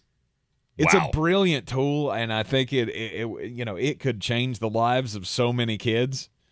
And I think this is one that Microsoft just needs to go, you know what? It's not really a related product at all. We could back off of this. Maybe just lose the paperwork on that, Whoops. And that's just crappy. Yeah, I want to say hello to Jennifer, who's watching the stream right now, who's a teacher, and she deals with children who have these types of issues all day. This will be so useful. Wow. Yeah, that's another reason why I did not go into business. Right. The evil empire strikes back. Well, it could be even worse, though. You could be, dealing with Chinese censorship, which is, have you seen the Gru movies, the Minions movies? Yeah. You've got kids, of course you have. Yeah, I've seen all of them as well. Which, even if you don't have kids, you should still check that out because Steve Carell is top notch. He's great. But the latest one, spoilers will be issued in this segment. By the way, if you haven't seen this movie and you don't want to know how it ends, do something else for like 3 minutes. But I'll make it quick. The latest one, the latest Minions movie, has been amended in China because the authorities don't like the way that it ends, which, again, here's the spoiler coming right now. It ends with Gru and Wild Knuckles, his partner in crime, quite literally, riding off into the sunset after Wild Knuckles faked his own death to evade capture by authorities. So they ride away, they get away with the crime, roll credits. That's how it works in most iterations of the film. Okay. In China, the film is 1 minute longer. The authorities added 1 extra minute to the movie, and it resembles a PowerPoint slide in which some text rolls down the screen, and they explain that, no, they actually didn't get away with it. Wild Knuckles was caught by police and served 20 years in jail thanks to his crimes. And after that, the next slide says that Gru returned to his family, and his biggest accomplishment, I'm quoting, is being the father to his 3 girls. And that's the end of the movie. So in China, they actually did not get away with the crime. It all, everyone went to jail for the crimes that they have committed. Right. So, and it's just like, Is this really the world that these people have to live in? Yes, it really is the world that they have to live in. Oh my gosh! So they did like the up. I'm thinking of like what was that guy's name? Robert Stack from Unsolved Mysteries, where at the end of it he's like, they're still on the loose. Right. Well, and it goes on that obviously this isn't the only movie they've done this with. They tried it with Fight Club as well when it finally came out on Tencent. The digital streamer over there. Yeah. At the end of the movie, everyone's seen Fight Club. When they blow up the buildings, and that's just kind of it. They boom, right. The explosion happens and the movie's over. Right. Well, they added another little extra PowerPoint type slide on that, which explains that the explosion is never shown. The authorities catch them before they are able to enact their plan, and they spent the rest of their life in jail because of their conspiracy. You can't be giving the little guy ideas on how to one up the man. Man, it's just I can't wrap my mind around this. Probably because I've never really been censored, as you can tell. But wow, it's the little things. Yeah. Everything is G-rated. Everything is a Disney movie. All I have to say is thank God we live in America. Hallelujah. Where they're not going to change the end of our movies. Where we can get away with blowing things up. Just to suit the emperor or whoever is in charge of it. Jeez. Yeah. The Brooklyn Nets made a big announcement today that Kevin Durant, he's not going anywhere. They have reached an agreement. So the ownership and the GM and everybody with the Brooklyn Nets met with Kevin Durant and his representation in Los Angeles yesterday, and the end of the meeting came out that we have decided to move forward, quote unquote, with our partnership. It's one of the weirdest ways that I've ever heard that put. It's not like, yeah, Kevin's back and we're ready to win a championship. It's, we've decided to move forward with our partnership. One of the weirdest phrases that I've ever seen in a sports negotiation. It's like you've gone to couples counseling, right? Like you've gone to marriage counseling. You were about to call it quits with your SO, and you're like, you know what? I think we can make this work. We'll do it for the kids, right? Yeah. Like we're not really here for each other. We're gonna make it work to keep the peace. This is how this sounds, right? I just wish they would be honest with us and said, look, we sat down with Kevin and we made him realize you have no option here. We're not trading you. No one's going to give us what we want. There have been talks of what was the first one? Phoenix was one, but they wanted Devin Booker back. Well, that's not going to happen. Boston was another one. Right. Boston. Because, of course. The Memphis Grizzlies. There was a story just yesterday that the Memphis Grizzlies, they're back in on Kevin Durant. They're willing to give up 5 first-round draft picks for him, but they're not giving up any of their major players, which is exactly what Brooklyn wants. Brooklyn doesn't want the draft picks. They want the draft picks plus players to be able to build around for the future. So they would want like a Jaren Jackson Jr. or Desmond Bane, who are 2 guys that were completely off limits. So 5 first-round draft picks are on the table for KD. Now, that's got to be over 5 separate years, right? Yes. One first-round draft pick for 5 years. Well, you got to structure it because you can't give up too many back-to-back, so it would be like, first-round draft picks. And they've made a lot of trades, so maybe they were in consecutive years. I don't know the exact layout of it, but all I saw reported was that there were 5 draft picks on the table. All of them were unprotected. So regardless of wherever they finish, which obviously if you got Ja Morant and Kevin Durant on the same team, you're probably going to have high draft picks. I like that a lot. Yeah. Right. These aren't going to be lottery picks by any stretch. No. But they wanted players in return, and nobody's given that up.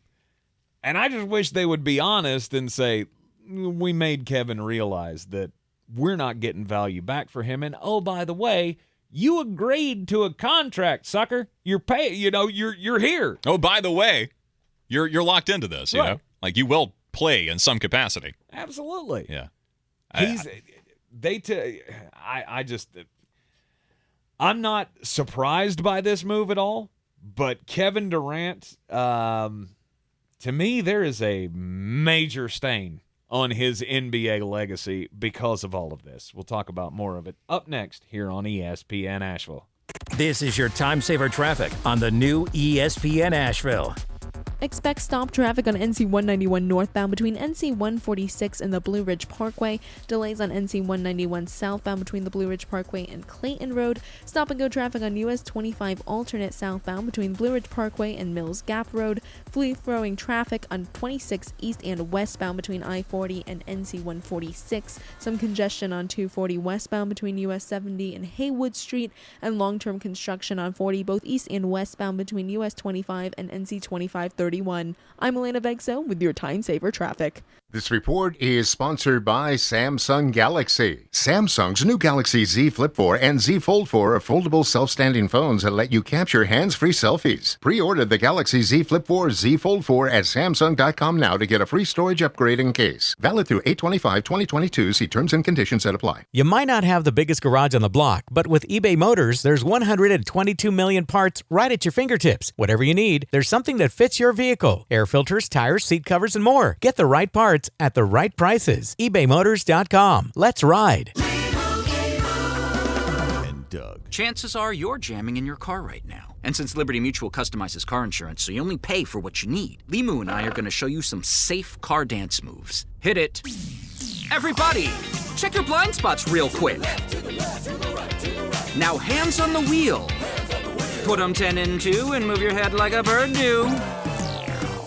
Only pay for what you need at libertymutual.com. Liberty, liberty, liberty, liberty. I believe real estate isn't about properties. It's about people. I am Clarissa Marshall with eXp Realty, serving all of Western North Carolina. Navigating the home buying and selling journey can feel overwhelming at times, and that's why having an agent who cares about you and your needs is key. I'm a native of Western North Carolina, and I close over a home a week. I'm an expert in the market, pricing my sellers correctly to net you the most money, and working as a skilled negotiator for my buyers. Please give me a call today at 828-774-6343 to set up a complimentary market analysis. When I finally drove the old car into the grave, I knew there was only one place I was going to go. Fred Anderson Nissan of Asheville, home of the family plan. And yes, they treat you like family. I went in, told them what I was looking for, told them my budget, and in no time, I was signing the paperwork on my certified pre-owned vehicle. They have the area's largest selection on quality pre-owned vehicles and certified Nissans. They go through a 167-point inspection, so you know it's not going to let you down. They gave me the Carfax report, so I know the history of my vehicle. And the Fred Anderson family plan gives me things like oil changes and car washes and loaner cars if I have to have major work done on the car in the future. For me, buying a car has always been an intimidating thought. But the folks at Fred Anderson Nissan of Asheville made it super easy.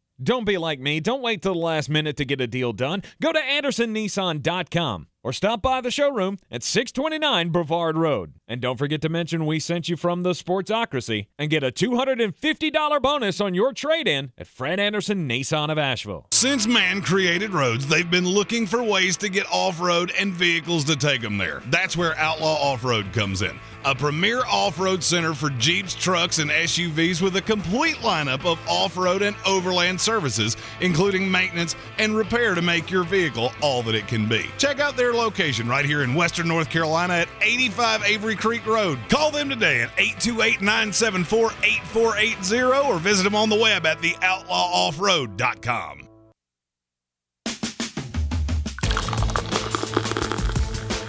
The Sportsocracy. Pull up your pants, take off the bra, and be a man!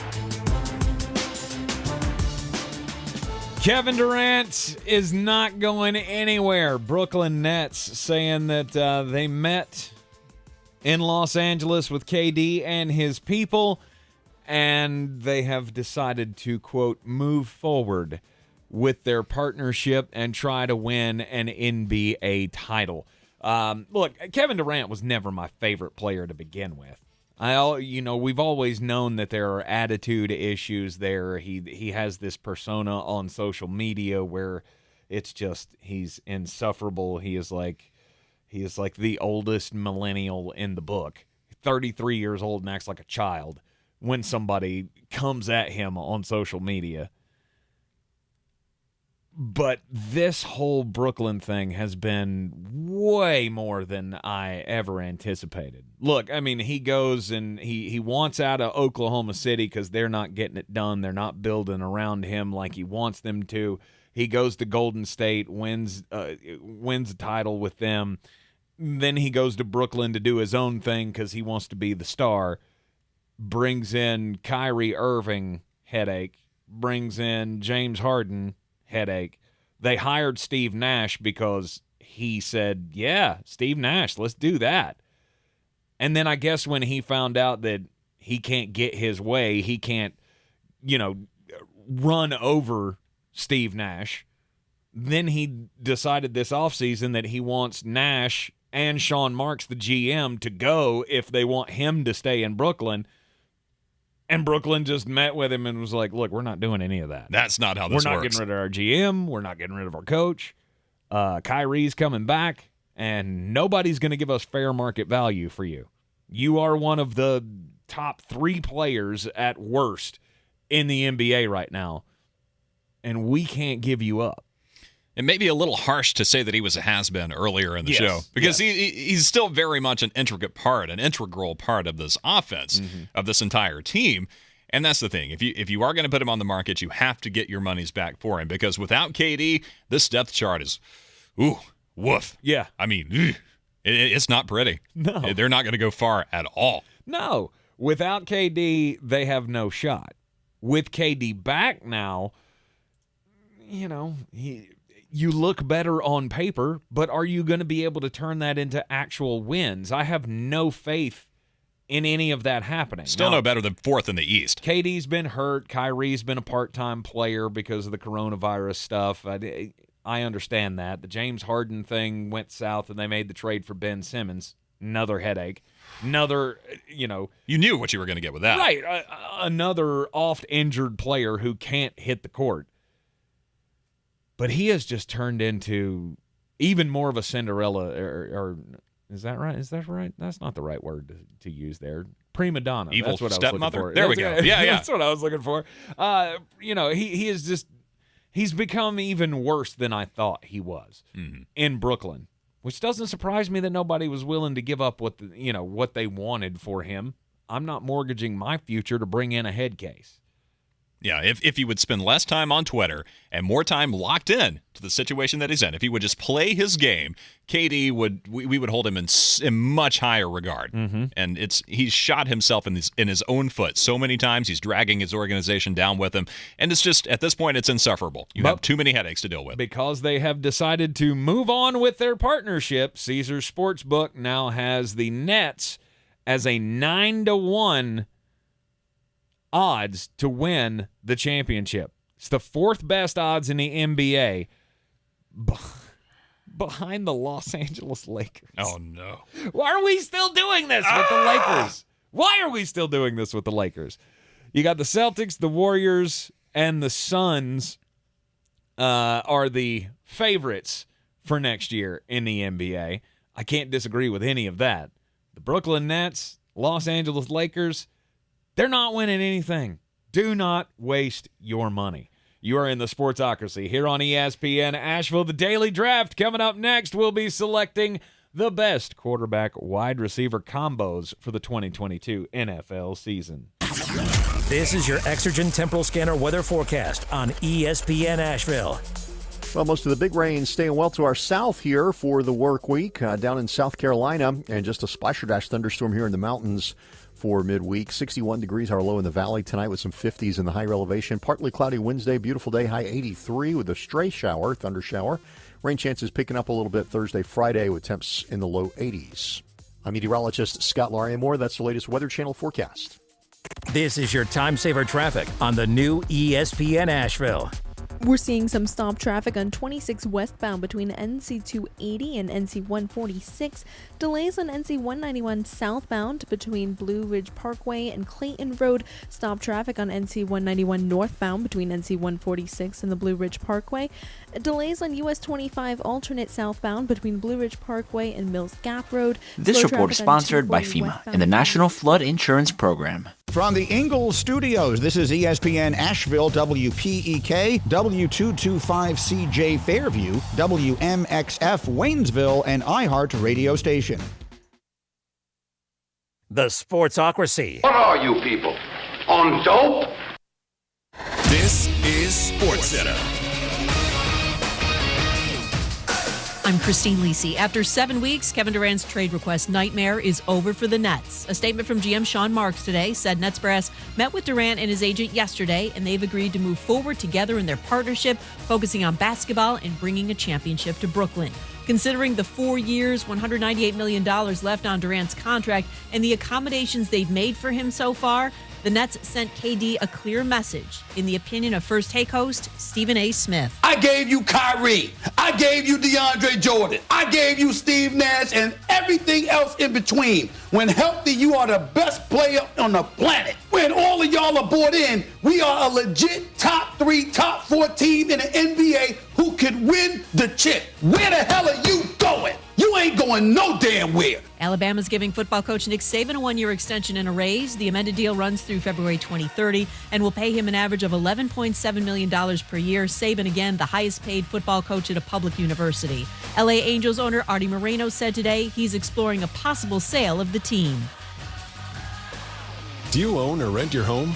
Sure you do. Fortunately, Geico makes it easy to bundle your home and car insurance. It's a good thing, too, because having a home is hard work. Go to geico.com, get a quote, and see how much you could save. Geico.com. Easy. Now your chance at $1,000 and a trip to our 2022 iHeartRadio Music Festival. Text the nationwide keyword music to 200-200. You'll get a confirmation text and info. Standard data and message rates apply in this nationwide contest. That's music to 200-200. He's a degenerate gambler. You are a smelly pirate hooker. And he's cheaper than oxygen. He's useless. But somehow, they make it work. Jeremy Greene, Tank Spencer. There's no holding back in the Sportsocracy. Presented by Ingles Supermarkets and Fred Anderson Nissan of Asheville.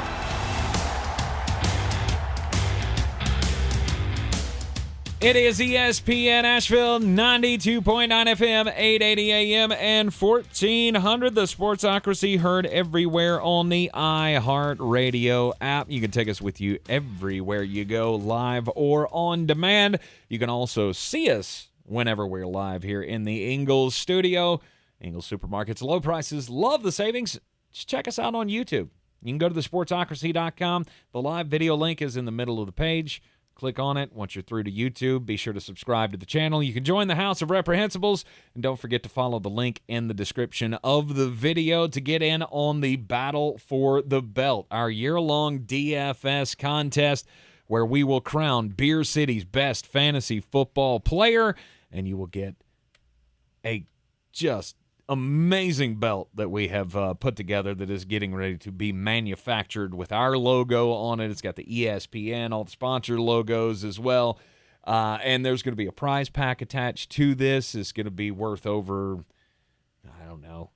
It's already over $1,000 in little benefits for you right now, and it's going to get even bigger as this thing rolls on. A $20 donation gets you into the contest, and the proceeds will benefit Eblin Charities. St. Nicholas Project, that is the initiative that helps give needy families around the Buncombe County area gifts for their kids at Christmas.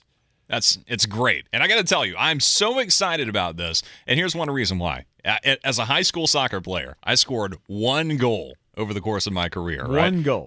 I was a defender. It wasn't my job to score. It was my job to keep the ball from scoring on us.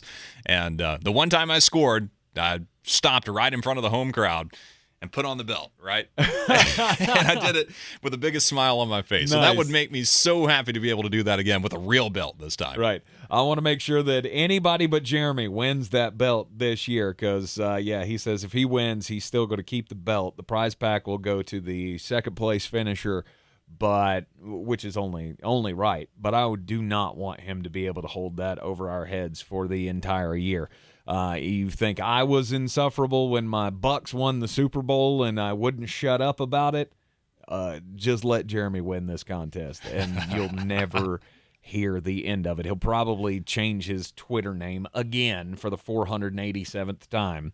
Right now you can find him at ESPN Draft Nerd on Twitter. I saw him tweeting about the Jets earlier. Of course he is. Right. Of course he is, because he just can't let him go. He can't let him go. A couple of weeks ago, we had the discussion on the program. He's done with the Jets. It's all over. It's all falling apart. Still got to hold on to hope with your team, though. I got to give you respect for that. Hope springs eternal. That's right. One day they'll turn things around. That's right. We're down to the last week of the NFL preseason, which means it is all the actual football is right around the corner. I can't wait for it. And so today in the daily draft, normally, of course, Jeremy would be in here. We'd be picking against each other. And today it's going to be Caleb and I, and we're going to be doing quarterback wide receiver combos for the 2022 season. And Caleb, I'll give you the first pick. I'll let you have your choice of all of the quarterbacks and wide receivers. Basically, this is just you get one quarterback, obviously. You get one wide receiver. So if you're going to take Tom Brady, you can't have Chris Godwin too. You got to pick which combo is going to be the best for this upcoming season. So one quarterback and one receiver. That's right. It doesn't have to be the main target. It can be any starting receiver. It can be any of them. Okay. All right. They have to play on the same team. Well, I know.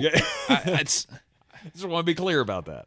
I've listened to the show enough to where I think I know where you're going to go with your pick. So I'm gonna. Okay. It's fine. I'm going to steer away from that because that's not really who I want. Even though it would be a decent pick to start with, I just can't leave this one on the board. Okay. Give me Derek Carr and Devontae Adams. Oh, Las Vegas Raiders. Been talking about LA a lot today. Nice. I like that pick. Mhm. I like that pick a lot. Especially since, it's time for Derek Carr. He's getting better and better. And you look at even in the postseason loss, which wasn't even close to his greatest game of the season. He was just under 200 yards away from being a 5,000-yard passer last year, right? Mm-hmm. Even in the loss against the Bengals, had a touchdown, threw for over 300 yards. It was the defense that won the game for Cincinnati last year. And now you've got Devontae on staff. Whew. Las Vegas is going to be fun. Mm-hmm. Will they win a Super Bowl? Probably not. Nah. They're not going to make it that far, but they're going to be a heck of a lot of fun to watch this season, especially with Game 1 against the Chargers. You want to talk about a bellwether game? You want to talk about how good the LA Chargers are this year? They're going to have to go through Las Vegas. And it's not that I'm not convinced that they'll be able to get the job done. It's going to be a lot tougher than it looks on paper, though. Mm-hmm. You look at these two charts, and Los Angeles should run through them, right? But in practice, LV is a lot tougher than, you've seen them over the course of the preseason. This is a team that bows its neck defensively. Even though they don't have Khalil Mack anymore, they've still got dogs up there.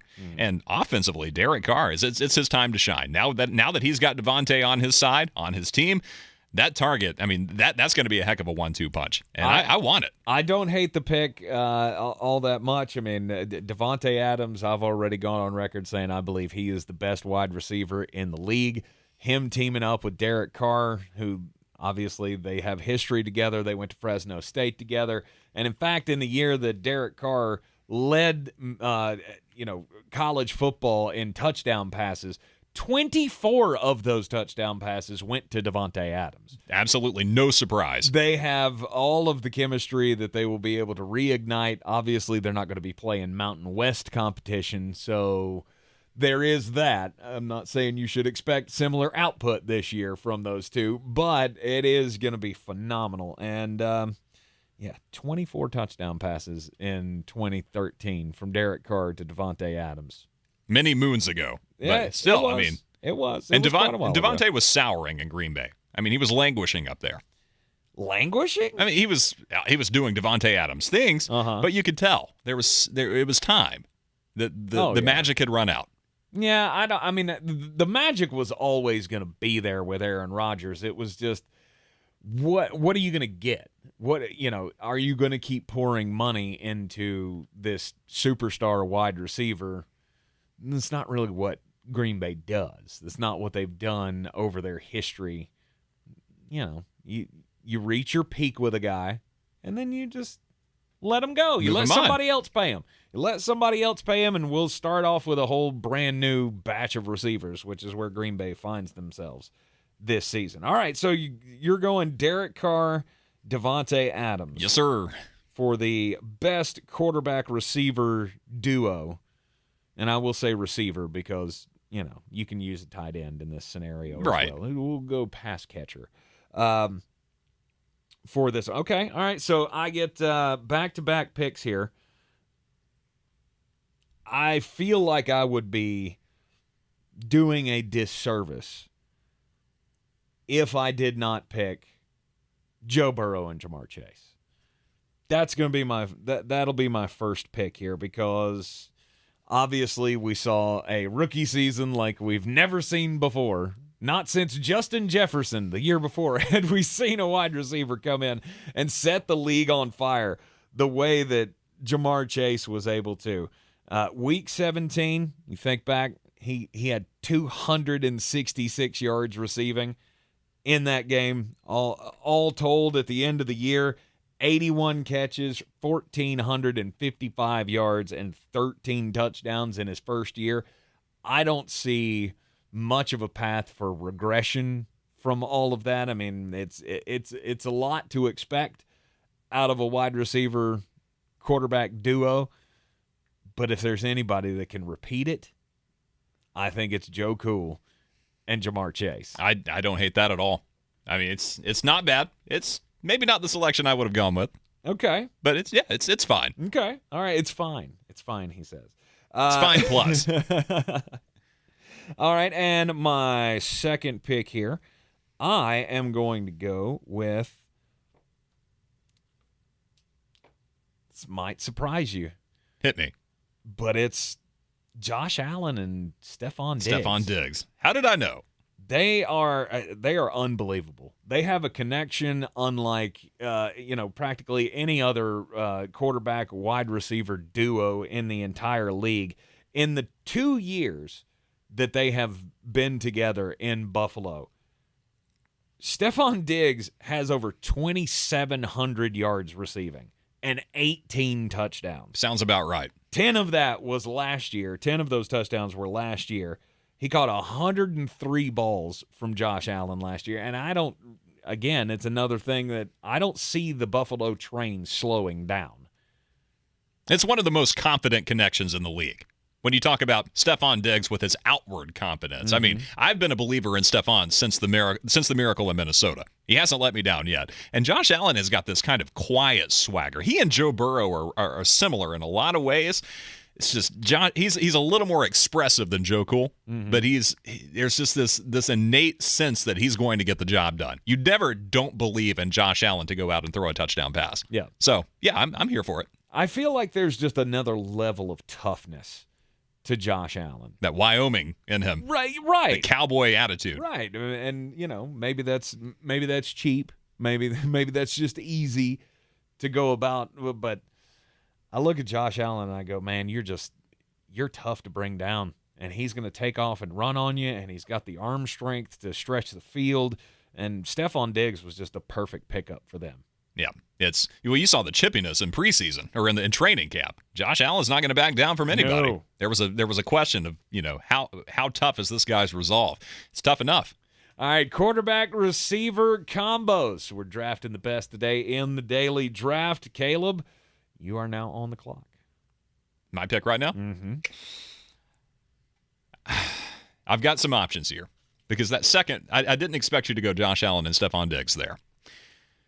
I thought you would have gone Matt Stafford to Cooper Kupp, which is where I'm going to go right now. Okay. Because over the course of one season, Cooper Kupp went from being a guy, a decent pass catcher, but not the guy, to being a household name.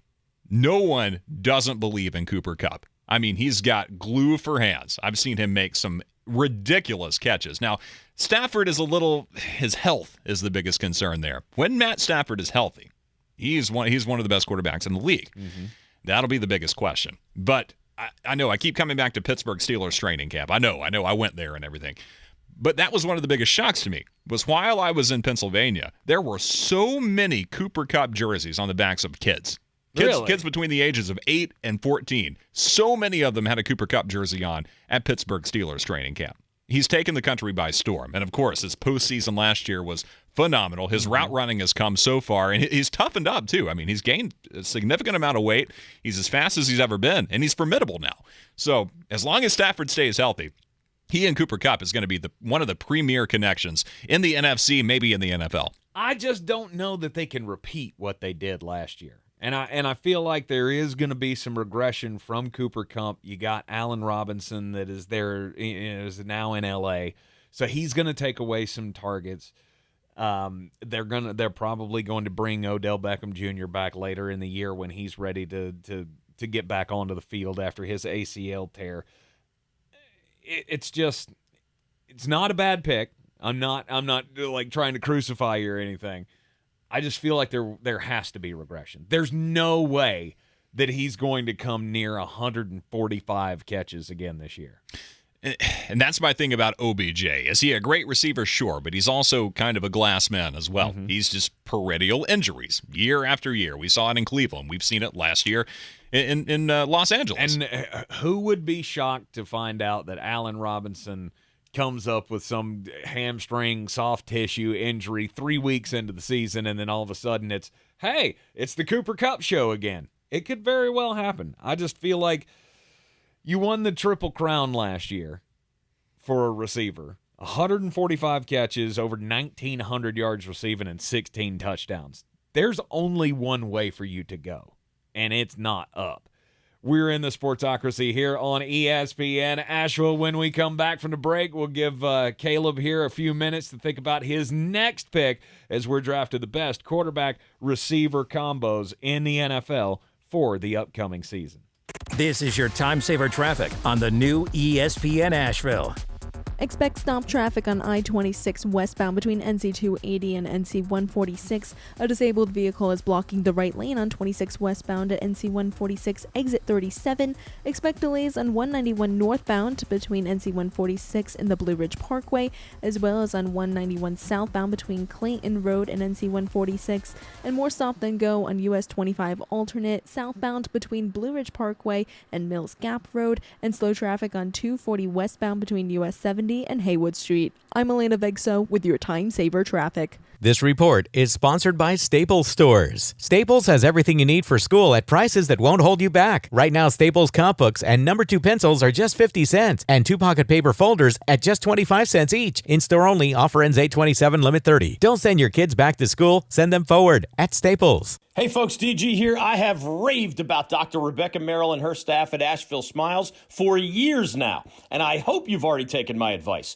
But don't just take my word for it. Gary recently gave a 5-star review online saying, quote, "I love the personal touch, exclamation point. They did a great job and explained everything they were doing. I am very happy we found Asheville Smiles, exclamation point.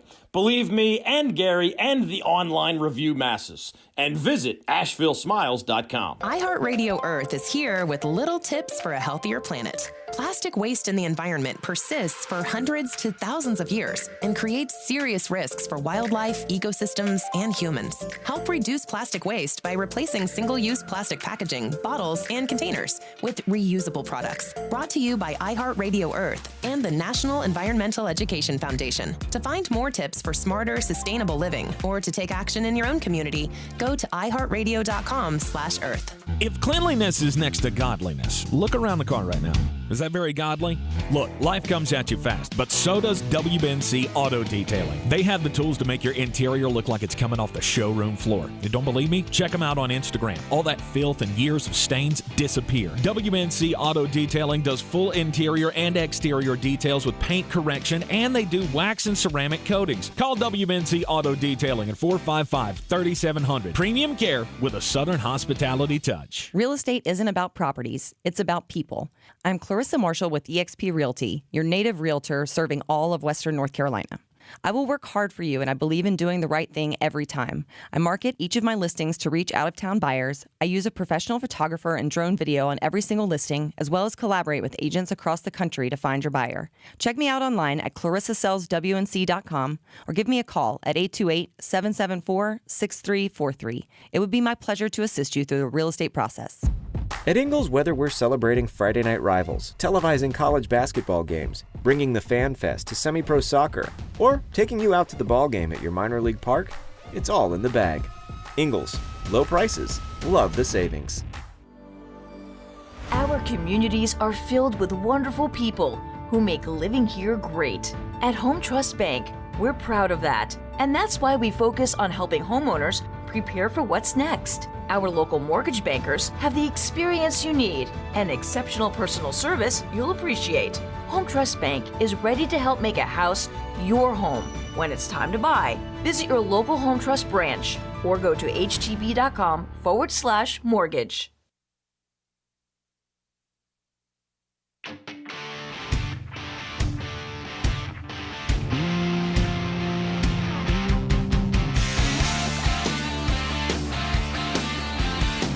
It is daily draft time here on the Sportsocracy, ESPN Asheville, heard everywhere on the iHeart Radio app. I'm Tank Spencer. Caleb Peak filling in for Jeremy Greene today as he's taking the day out doing some golfing, doing some network with the folks at the Chamber event over at the Grove Park Inn. Hope he's having a whole lot of fun.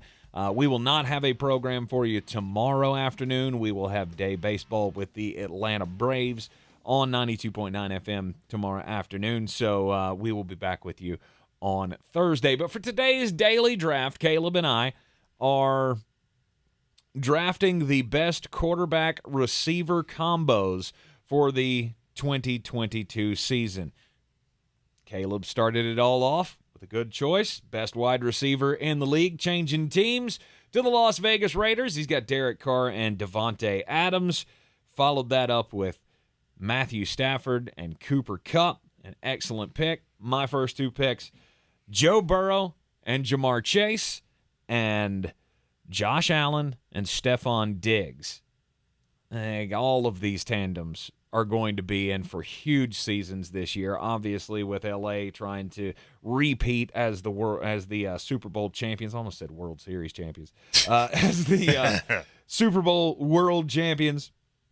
And Derek Carr obviously teaming up with his former college teammate in Devontae Adams. We've already picked, or Jeremy has already picked, the Buffalo Bills to win the Super Bowl, so he's expecting big things from Josh Allen and Stephon Diggs. And then, of course, Joe Burrow and Jamar Chase, who were just in a Super Bowl. We'll keep that dynamic Bengals offense rolling. So you're second of a back-to-back here. I've bounced around on this a lot, and there's one that I really want to go with right now, but I just can't. Okay. If I had another pick after this, I would go with that particular pick. But right, can't. Keep in mind, I may take them. So if you really want them, well, here's the thing: if I pass this one up, you'll definitely take it next. Okay. So I've got to take Tom Brady to Mike Evans. Got to take dog. it. Got to take it. You dog. Because at what point in your life did you ever think that Tom Brady was going to have a bad football season? It's not going to happen. It's impossible for Tom Brady to fail. I've been waiting for it for so many years, waiting for the downfall. It hasn't happened. Last year, 5,300 yards passing, 43 touchdowns, and Mike Evans was right in the thick of it. And when you look at the defenses in the NFC South, Carolina may be improving. Atlanta doesn't have anything to go up against. New Orleans, very little to defend against. Tampa Bay, I mean, you play all these teams twice. Tom Brady racks up his career yard, racks up a season's worth of numbers in the division alone. Not to mention when you go outside of the division. Well, I mean, we don't rack up a whole lot of stats against the New Orleans Saints. I do have to just say that. I think this year is the year, especially for Mike Evans. When Mike Evans faces Marshawn Lattimore, he is nowhere to be found. So that is always a problem. But I agree with you on the other two, on Atlanta and Carolina. Should be able to take advantage of that. Look, nobody expected Tom Brady to have a career year at age 44. 5,300 yards. I mean, come on. He's a cheat code. He's 45 years old, and we've been trying to predict the end of the Tom Brady era for years now. I mean, remember in New England, we kept talking about how, look at his arm, it's dead. He's no good anymore. It's just, and then he ends up still winning Super Bowls and Goes down to Tampa, wins the Super Bowl. Last year had a career year with the 5,300 yards that you were talking about. And last year, Mike Evans scored 14 touchdowns from Tom Brady. That was the most he's ever scored in one season. I don't see much different taking place down in Tampa. Byron Leftwich is still, in charge of the offense. People make a big deal about Bruce Arians not being on the sidelines anymore for this team, and it will have some impact. But I think for the most part, this is Byron and Tom's offense, and I think Todd Bowles is going to kind of stand out of the way and let them do their thing. Tom Brady is the closest thing to a player coach you're going to see in the NFL at this point. I mean, it's a K-gun type offense. Speaking of the Buffalo Bills, he calls his own plays, runs the offense with very little interference from the sideline. And you got to think, without Mike Evans, there would be no avocado tequila video. We have him to thank for that. So Brady to Evans, I'll take that connection. All right. Again, not the biggest fan of that pick, obviously for selfish reasons. But there's still plenty of good combos to choose from for the 2022 season. And my next pick, Kansas City, they're going to take a step back. I feel like there will be a step back a little bit. Tyreek Hill's no longer there. You got some question marks. I think Juju's going to be just fine in that offense, but he's not the one I'm focused on. Obviously, I'm focused on Travis Kelce. Patrick Mahomes, Travis Kelce, that is the tandem that will not die, and I don't care. I don't care that you can pay more attention to Travis Kelce now that Tyreek Hill's not around. Okay. Well, let's see how long that lasts. Let's see if you can actually – how many safeties in this league do you know that can actually keep up and contain Travis Kelce? I don't know many. And the thing about Kelce is he's a great route runner. He's got a quarterback's mind because he was formerly a quarterback before he made the transition. But I'm afraid with his age and his position, we're going to see a Kayvon Thibodeau situation where he's going to get undercut. His knees are going to get knocked out from underneath him, and he'll come up gimpy. And maybe he won't be knocked out for the season, but when that happens, he won't be the route runner and the pass catcher that he was, and that's going to limit his effectiveness. I believe it's going to be a big year for Travis Kelce and Patrick Mahomes as they are the heartbeat of that offense. And that's your pick. I'm happy to take them. Okay. I'm happy to take them here. And then I need to follow that up with the guy that I believe in a little bit more than Jeremy Greene in Minnesota. Kirk Cousins, Justin Jefferson. Some people may scoff at that. Some people may laugh at that. Kirk Cousins is one of the most underrated players in all of football. People talk about Kirk Cousins as if he's just trash, and it's just patently false. It's one of the most untrue narratives that we have in all of football. He's missed one game in the last 7 years, and that was the only season that he did not throw for more than 4,000 yards. And, of course, since Justin Jefferson came into the league, he won Rookie of the Year, set rookie receiving records. Last year, he was even better than he was in his rookie season. And this year, he's talked about he's got his sights set on 2,000 yards receiving. I don't think he can reach that. I'm not sure that number is even attainable because nobody's ever done it. That's a lot. But I think this year is you can't call it a coming out party or a breakout party or a breakthrough season or anything like that. Justin Jefferson's on the map. He's staked his claim. He has done the Baker Mayfield, planting the flag in the middle of the field. I am here, NFL, try to stop me. And nobody's really been able to do it yet. Yeah, Justin Jefferson isn't better because of Kirk Cousins. Kirk Cousins is better because of Justin Jefferson. I would agree. Yeah, he's this weird combination between Stephon Diggs and Tyreek Hill when you think about it. The speed, the route running, the mental fitness. I like it. Yeah, I scoffed a little bit at first, but I'm coming around to it quickly. My pick. Yep. You got back-to-backs here for your final selections. This is the one that I was struggling with, and I'm going to go with it. I'm just going to hold my nose. Actually, I'm just going to close my eyes and do this. Dak Prescott to CeeDee Lamb in Dallas. Okay. Because at the beginning of the season last year, that first Monday night appearance and the first couple of weeks after that, that was gold. I mean, you had Cedric Wilson coming out of the slot for Dallas, but CeeDee Lamb was holding it all together. He was catching passes that he had no business going up to get. Now, by the end of the season, he was beaten up, he was battered, and he had a terrible playoff round. I think, what was it? 5? He was targeted 5 times, had 1 catch for 11 yards, and that was it. CeeDee Lamb, a non-factor in the playoffs. That won't be the case this year for Dallas. And it all hinges, believe it or not, on the back of the defense, which is led by Micah Parsons Jr., who I just love this guy. The more I watch this kid, I just can't get enough of watching Micah Parsons Jr. play. Mm-hmm. When the defense is good, that gives the ball right back to the offense. Dak Prescott, it is due. It's his time. The offense has been built around him. Now Cedric Wilson isn't there anymore. CeeDee Lamb is out there, and I think it's his year. So give me Dak Prescott to CeeDee Lamb for no reason at all other than the first half of last year and an awfully strong gut feeling right now. I don't hate it. Look, I am a bigger believer than a lot of people on the Dallas Cowboys. I don't think they're going to be god-awful like some people think. It's going to be hard for them to be better than they were last year, which is not great, but I believe that CeeDee Lamb is a true number 1 wide receiver in this league. I have no qualms about him stepping up to that challenge of going against number 1 corners and basically burning them all year long. Last pick. Last one. Yep. This was another debate, internal debate, but the more game film I see, the more Sports Center I watch, the harder it is to not make this pick. Tua to Tyreek. Okay. In Miami. All right. Because the bond is beginning to form. It was iffy at first whether or not that connection would be established, but throughout training camp, it's looked good. We know Tua, his arm could be stronger.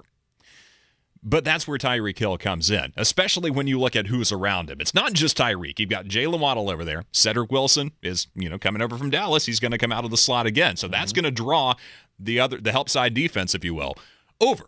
So you're going to see a lot of one-on-one matchups if it's man-to-man coverage, which Tyreek Hill will win the one-on-one matchup with his speed. If it's zone, the curl route is going to win there. He's going to find space, and as long as it's not 70 yards, Tua is going to be able to find him. So I think this is the change of pace that Tyreek Hill needed. Getting away from Pat Mahomes, he's got a new target. The chemistry is there, the camaraderie is there, and the ability is there. Give me Tua to Tyreek. You're not worried about Tua not having enough arm strength to be able to stretch the field. Well, that's where Mike McDaniels has to adjust, right? So, I mean, you don't run 4 goalposts. I mean, you're going to have to get fancy with this. I think we see some more slant routes. I think we see some more curl routes against the zone. Mm-hmm. Just put it where they ain't. Tyreek Hill's going to have to make himself open within that 15 to 30-yard range, and Tua's got a strong enough arm to find him there. Absolutely. That's how I see this going down is, they are going to play within the means of their quarterback. Tua's not a field stretcher. Let's just be honest. He doesn't have the arm for that. But Tyreek Hill is one of the best players in the game with the ball in his hands. We saw him time and time again in Kansas City, yes, stretch the field because Patrick Mahomes had that kind of arm. Cannon. But there were also a lot of plays where he was being found 15 yards from the line of scrimmage, and then he just makes the magic happen. Fake to the inside, down the sideline he goes. Absolutely. All right, my final pick in today's daily draft, we have somehow neglected the future Super Bowl champions. Maybe not this year, but in the coming years, I feel like it's going to happen, and it's the other LA team. Justin Herbert, Mike Williams. Oh, but Ooh. Mike Williams is hurt all the time. Okay, he may be dinged up every now and then, but I want to ask you this question. How many games has Mike Williams missed? Did he play in every game last year? He did.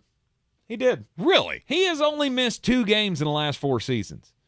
2 games. That's toughness. I'll give him that. Now, he's always listed, questionable or banged up, or maybe he'll play and then he'll get injured and he'll miss the second half of the game or something like that. It does tend to happen. I'm just saying he's on the field more than people want to let on that he is. And last year was a career year for him, over 1,100 yards receiving. He had 9 touchdowns, and I don't see much possibility that he's not going to get at least that this year with this team, because you're going to be in a lot of high-scoring affairs, I believe. You look at that division and you go, yeah, that defense is good, but they're still going to give up points. They're still going to surrender points to the Kansas City Chiefs, to the Las Vegas Raiders with Derek Carr and Darren Waller and Devontae Adams and all those weapons that they have. Look at Denver with, all the weapons that Russell Wilson now has to play with in that division. There are going to be a lot of high-scoring games. This is what we love as NFL fans. We love to see points being scored, and that's just where the game is going. And they have all of the tools to keep up on the scoreboard. And Mike Williams, I think, is going to be due for a huge year. Yeah, with Keenan Allen on the other side, takes a little bit of the heat off of him. So, I mean, he can really just play his game. And I considered going with Keenan Allen instead of Mike Williams. He is the more reliable option, but I also look at the explosiveness.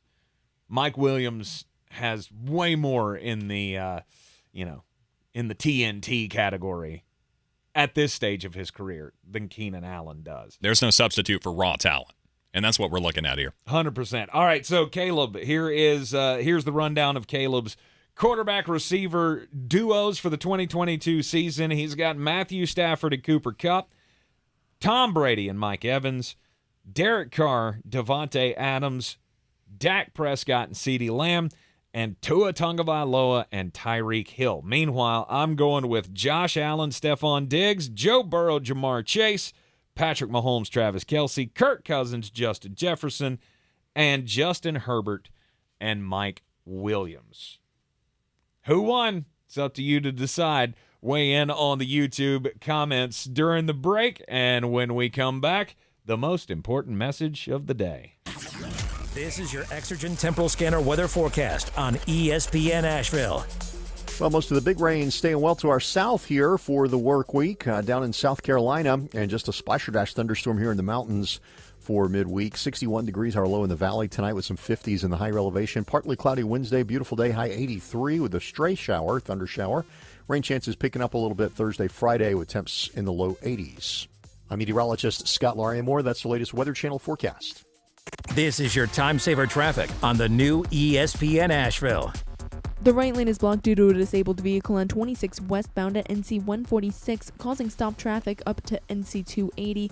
NC 191 northbound is experiencing some delays between 146 and the Blue Ridge Parkway. Stop and go traffic on US 25 alternate southbound between Blue Ridge Parkway and Mills Gap Road. Slow traffic on 240 westbound between US 70 and Haywood Street. And slow traffic on NC 191 southbound between Clayton Road and NC 146. I'm Elena Vexo with your time saver traffic. This report is sponsored by eBay Motors. You might not have the biggest garage on the block, but with eBay Motors, there's 122 million parts right at your fingertips. Whatever you need, there's something that fits your vehicle. Air filters, tires, seat covers, and more. Get the right parts at the right prices. ebaymotors.com. Let's ride. It's the Bass Pro Shops night race at Bristol Motor Speedway. And it's a cutoff race in the NASCAR playoffs. You remember what happened last year, right? September 17th. Go to bristolmotorspeedway.com and get your tickets before they're gone. It's week 2 of the Buncombe County Game of the Week, and we get to see the Pisgah Bears make the trip over to Inca to take on the Jets. This will be the season opener for Mike Sexton's ball club, who look to carry over the momentum from a playoff run a year ago. Sports Tank Friday gets us started at 6:30. The Bojangles Countdown to Kickoff show is at 7. On AM 1400 and TuscolaRadio.com, it's East Rutherford at Tuscola. Cowboy John and the gang will get things going at 7. The best coverage of high school football is on News Radio 570, WWNC, and ESPN Asheville. Roots and wings. The two greatest gifts any parent can give their kid. But when it's time for them to head off to college, there's also groceries, laundry detergent, notebook paper, ironing instructions, and futons that assemble with parts left over. At Ingles, we have all the comforts of home right around the corner. We know that life's biggest steps are best taken with faith and trust in the ones you love the most. Ingles, all the ingredients for family. Rogue Combat Club, Asheville's home for comprehensive martial arts training, has a goal for our community, one that's stronger, more fit, and unwavers in its support of one another. Rogue Combat Club's instructors have competed at the highest levels and offer classes for everyone from young children to adults in Brazilian Jiu-Jitsu, Muay Thai, and wrestling. Rogue Combat Club classes can help you boost your self-confidence and self-defense skills while weeding out the egos and intimidation found at other gyms. Join today at roguecombatclub.com. Since man created roads, they've been looking for ways to get off-road and vehicles to take them there. That's where Outlaw Off-Road comes in. A premier off-road center for Jeeps, trucks, and SUVs with a complete lineup of off-road and overland services, including maintenance and repair to make your vehicle all that it can be. Check out their location right here in Western North Carolina at 85 Avery Creek Road. Call them today at 828-974-8480 or visit them on the web at theoutlawoffroad.com.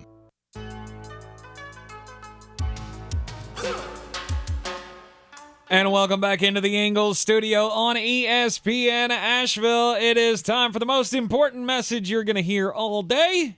Don't do crimes. Chung chung. Yeah, crimes are bad. We don't do crimes.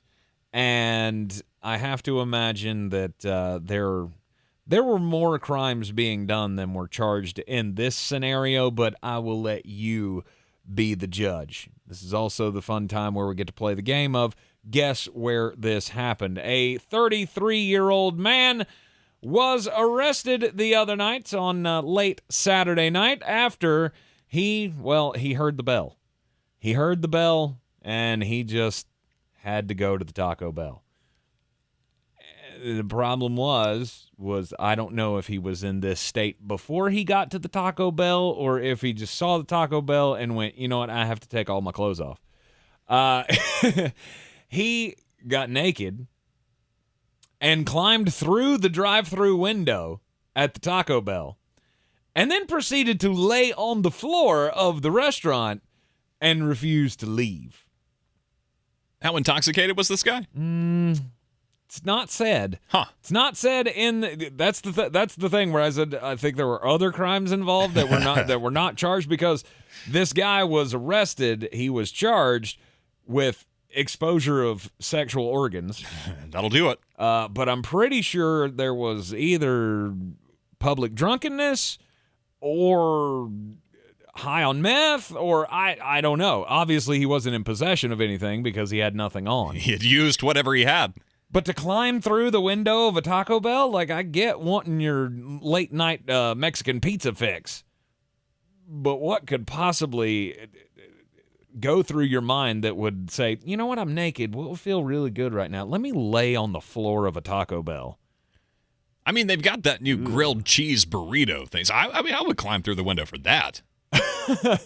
But a Crunchwrap Supreme, no. Don't do that. That's trespassing. We don't do that. That's crimes. Don't do crimes, especially when you're naked, especially when you're high or drunk or whatever this guy was. Now, here comes the fun game. Guess where it happened? Florida. Yeah, of course it did. Of course it did. In Pinellas County, Florida, St. Petersburg.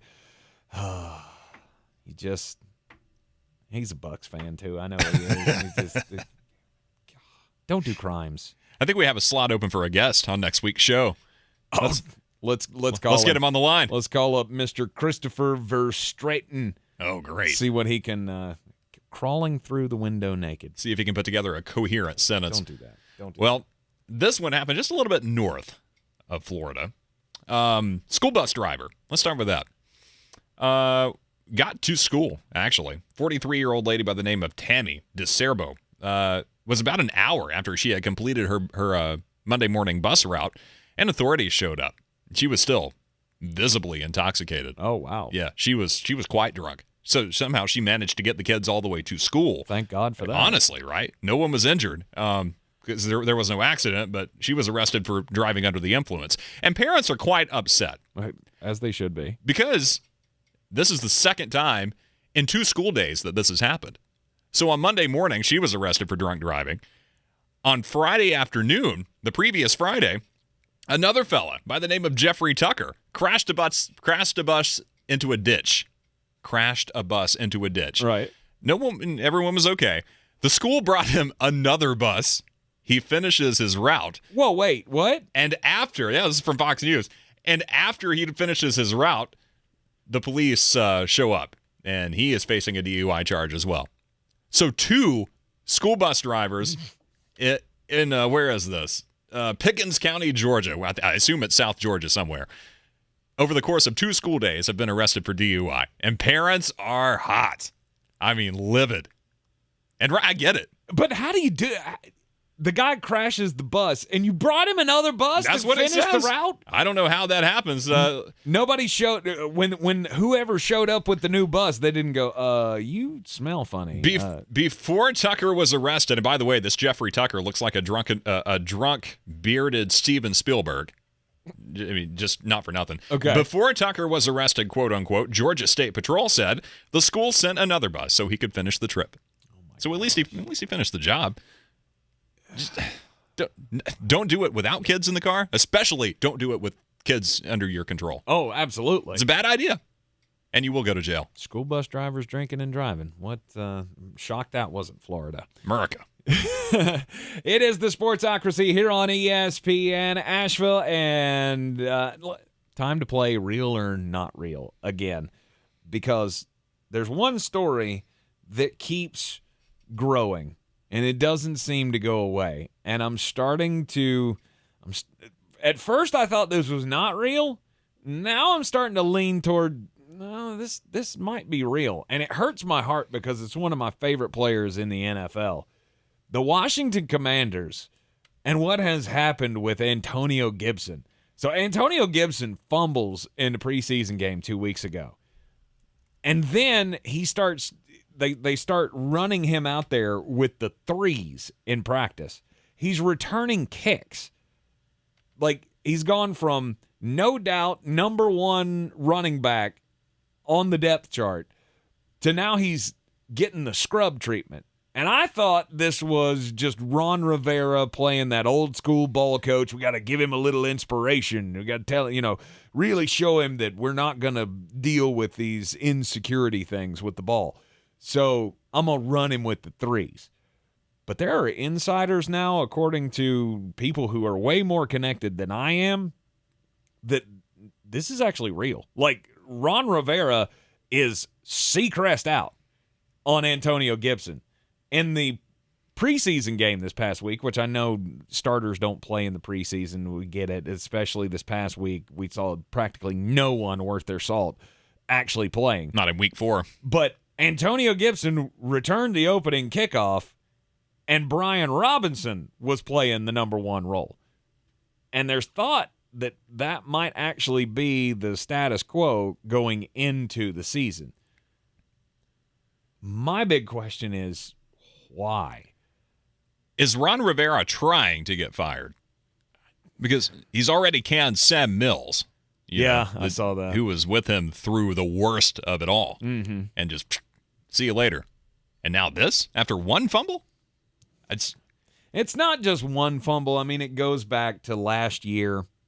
Ball security has been an issue for Antonio Gibson, but I didn't think it was this bad. I didn't think it was bad enough for you to just go, you know what? You're a really good running back, but we can't have this. I didn't realize that it was at the breaking point that it apparently is for at least Ron Rivera. And J.D. McKissick, I mean, if you're Washington, you've got 4 running backs on the depth chart at this point. Mm-hmm. I mean, McKissick, I assume, is kind of up in the air. He's questionable. Well, they just re-signed him. Yeah. So I don't know, because that's the other thing. Antonio's now playing the J.D. McKissick role. Right. Doesn't make a whole lot of sense. Head scratching. I mean, like Washington had a fighting chance anyway, but I don't know. Well, snowball's chance in Arizona, right? As Jeremy would like to say. I don't know. It seems like you're going to force Carson Wentz to be Pat Mahomes this year, and because without Antonio Gibson. Mm-hmm. And with McKissick coming in a limited role, you assume. Well, I mean, what else is he going to do? He's got Curtis Samuel as his number 1 target. So good luck with that. I mean, he's a fine receiver. Well, you got McLaurin. Terry McLaurin. Yeah, Terry McLaurin's out there. Jahan Dotson. Logan Thomas at tight end. He's questionable as well. Mm-hmm. The prognostication is not pretty. Look, I don't know what's in store for the Washington Commanders for this 2022 season, whether or not Carson Wentz will come in and be I have no doubts he's going to come in and be better than Taylor Heineke. But is he enough for them to take a step to compete with the Eagles and the Cowboys for this division? I don't believe so. But the fact that you would take a guy like Antonio Gibson and bury him on the depth chart, it's just mind-boggling to me. Because he is, to me, no doubt the best running back on that team. And he's the best running back in that division, now that I think about it. And no character issues as far as I know. I mean, he's a decent guy as far as I can tell. Wow. Yeah, you got to hold on to the ball. This, I don't know if you can run him through the ringer and have him carry around the ball all the time like they did in the program. Did you ever see that movie? The Program? Yeah. No. Oh, dude, that's another one. I got to bring you another movie. You bring back my other movies that you borrowed from me like 2 years ago, and I will bring you the Program. So I'll blow the dust off. One. Yeah. Yeah. Again, it was a running back having problems, and so they made him carry the ball to class. And the coach said, anybody else brings me this ball, you're going to be in trouble. And so there were scenes in the movie where, like, he's sitting in class and his teammates are trying to knock it out from under him during a lecture in the middle of the class and everything. You can't really do that at the NFL level. But I just never thought that I would see Antonio Gibson be relegated to kick return duties and running with the threes. Well, that's one thing before we go to break. I'm just not convinced that this is actually the move for the Commanders. It can't be, because here's the quote from Ron Rivera. Sometimes, talking about Antonio Gibson, he tries to make a big play. Every play is designed to score, but when it's not going to score, you've got to understand, if it's not there, just stick your foot in the ground, get what you can, and protect the ball. So obviously that fumble irked Ron Rivera. Mm-hmm. But you can't sit this guy over one mistake. Not when half of your season is at stake because of it. He could be the difference. I agree. You're in the Sportsocracy here on ESPN Asheville. We got an update, by the way, on some roster situations around the NFL, including big name with those Washington Commanders. This is your time saver traffic on the new ESPN Asheville.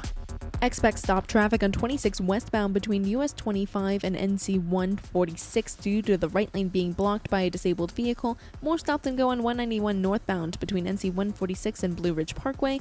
US 25 alternate southbound is backed up between Blue Ridge Parkway and Mills Gap Road. Slow traffic on 240 westbound between US 70 and Haywood Street. Slow traffic on 112 northbound between NC 191 and Sand Hill Road. And 191 southbound is backed up between Clayton Road and 146. I'm Elena Vegso with your Time Saver Traffic. This report is sponsored by Staples Stores. Staples has everything you need for school at prices that won't hold you back. Right now, Staples comp books and number 2 pencils are just 50 cents, and 2 pocket paper folders at just 25 cents each. In-store only. Offer ends 8/27, limit 30. Don't send your kids back to school. Send them forward at Staples. Fall into autumn hiring with Indeed. Their all-in-one solution makes it easy to attract, interview, and hire candidates. Sponsor a job and immediately get a short list of quality candidates whose resumes on Indeed match your job description. Visit Indeed.com/credit. Get in zone, AutoZone.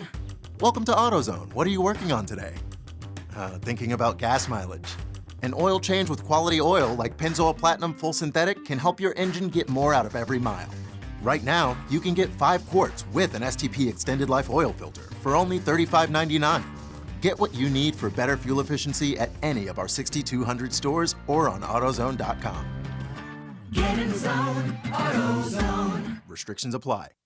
I believe real estate isn't about properties. It's about people. I am Clarissa Marshall with eXp Realty, serving all of Western North Carolina. Navigating the home buying and selling journey can feel overwhelming at times, and that's why having an agent who cares about you and your needs is key. I'm a native of Western North Carolina, and I close over a home a week. I'm an expert in the market, pricing my sellers correctly to net you the most money, and working as a skilled negotiator for my buyers. Please give me a call today at 828-774-6343 to set up a complimentary market analysis. Everyone's heard about the housing market and this being the best time to sell a house in years. But the same thing applies to cars. Whether you're looking to buy a car, trade in, or sell that car in the driveway collecting dust, Fred Anderson Nissan of Asheville wants to buy your car. They have 2 on-site managers that work with Kelly Blue Book to give you top dollar for your vehicle. You can even have your car appraised instantly at AndersonNissan.com. Stop in and visit them today at 629 Brevard Road, Nashville, or call them at 828-365-1663.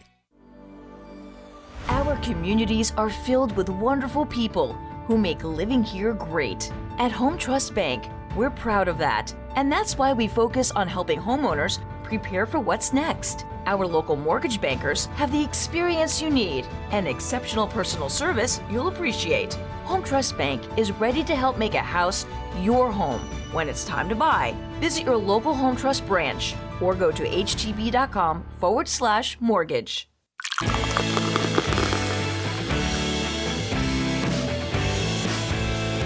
The Sportsocracy. Hey, I go to church, just not during televised sporting events. It's ESPN Asheville. Tank Spencer, Jeremy Greene on vacation today, taking a little day off so he can go play some golf. Caleb Peak in with us here this afternoon. And news out of the NFL as teams are cutting down their rosters to 80. I got to do it, the deadline passed at 4 o'clock this afternoon for the rosters to get down to 80 players. And the Washington Commanders have put Chase Young on the PUP list. So he is not going to be available for the first 4 games of the season this year, which obviously is going to hurt the output of that defensive line. Doesn't help. I mean, you're going to have to run James Smith-Williams in replacement, so Jonathan Allen and Montez Sweat are really going to have to get after it because you're missing the left edge is just not coming. Yep. Young obviously he suffered an ACL, MCL tear during the Tampa Bay game last November. He had reconstructive surgery on it, and the recovery has been longer than he wanted. Also, the same thing goes for Gus Edwards, the Gus Bus up there in Baltimore, backup running back to J.K. Dobbins, and he is gone on the PUP list as well. So, again, same thing for him. He will not be available for the first 4 weeks of the season. I like the Gus Bus a lot. Not as much as I like J.K. Dobbins, which I still believe J.K. is going to be ready to go for the start of the season. Of course, last week when they were talking about it, Harbaugh said, we'll see if he's going to be ready. But there again, the injuries are lingering for some guys left over from last year. And it is what it is. I don't think it's going to tank the season or anything. I saw a discussion in the YouTube comments earlier of Kenyon Drake says he's going to be let go from the Las Vegas Raiders. So he's going to be out there if somebody does need a running back, but Baltimore's already got 10 of them. So I don't think they're going to be in the market. Got more than enough. And this is really most impactful for a team like Baltimore that relies on the RPO the way they do. If you don't have someone to reliably hand the ball off to, which you hope J.K. Dobbins can be that guy. But, I mean, that's half the battle. If you can't reliably sell the run, then you have no PO. You have no pass option to go to. You know what I mean? So this is just, it's debilitating. Also today, the Lions have put Jamison Williams on the non-football injury list, again, as every team is trying to cut down their rosters to 80. You are in the Sportsocracy here on ESPN Asheville. Thank you, Caleb, for joining us this afternoon. Anytime. We will not be with you tomorrow. Again, Braves baseball here on ESPN Asheville. Jeremy and I will return with you on Thursday.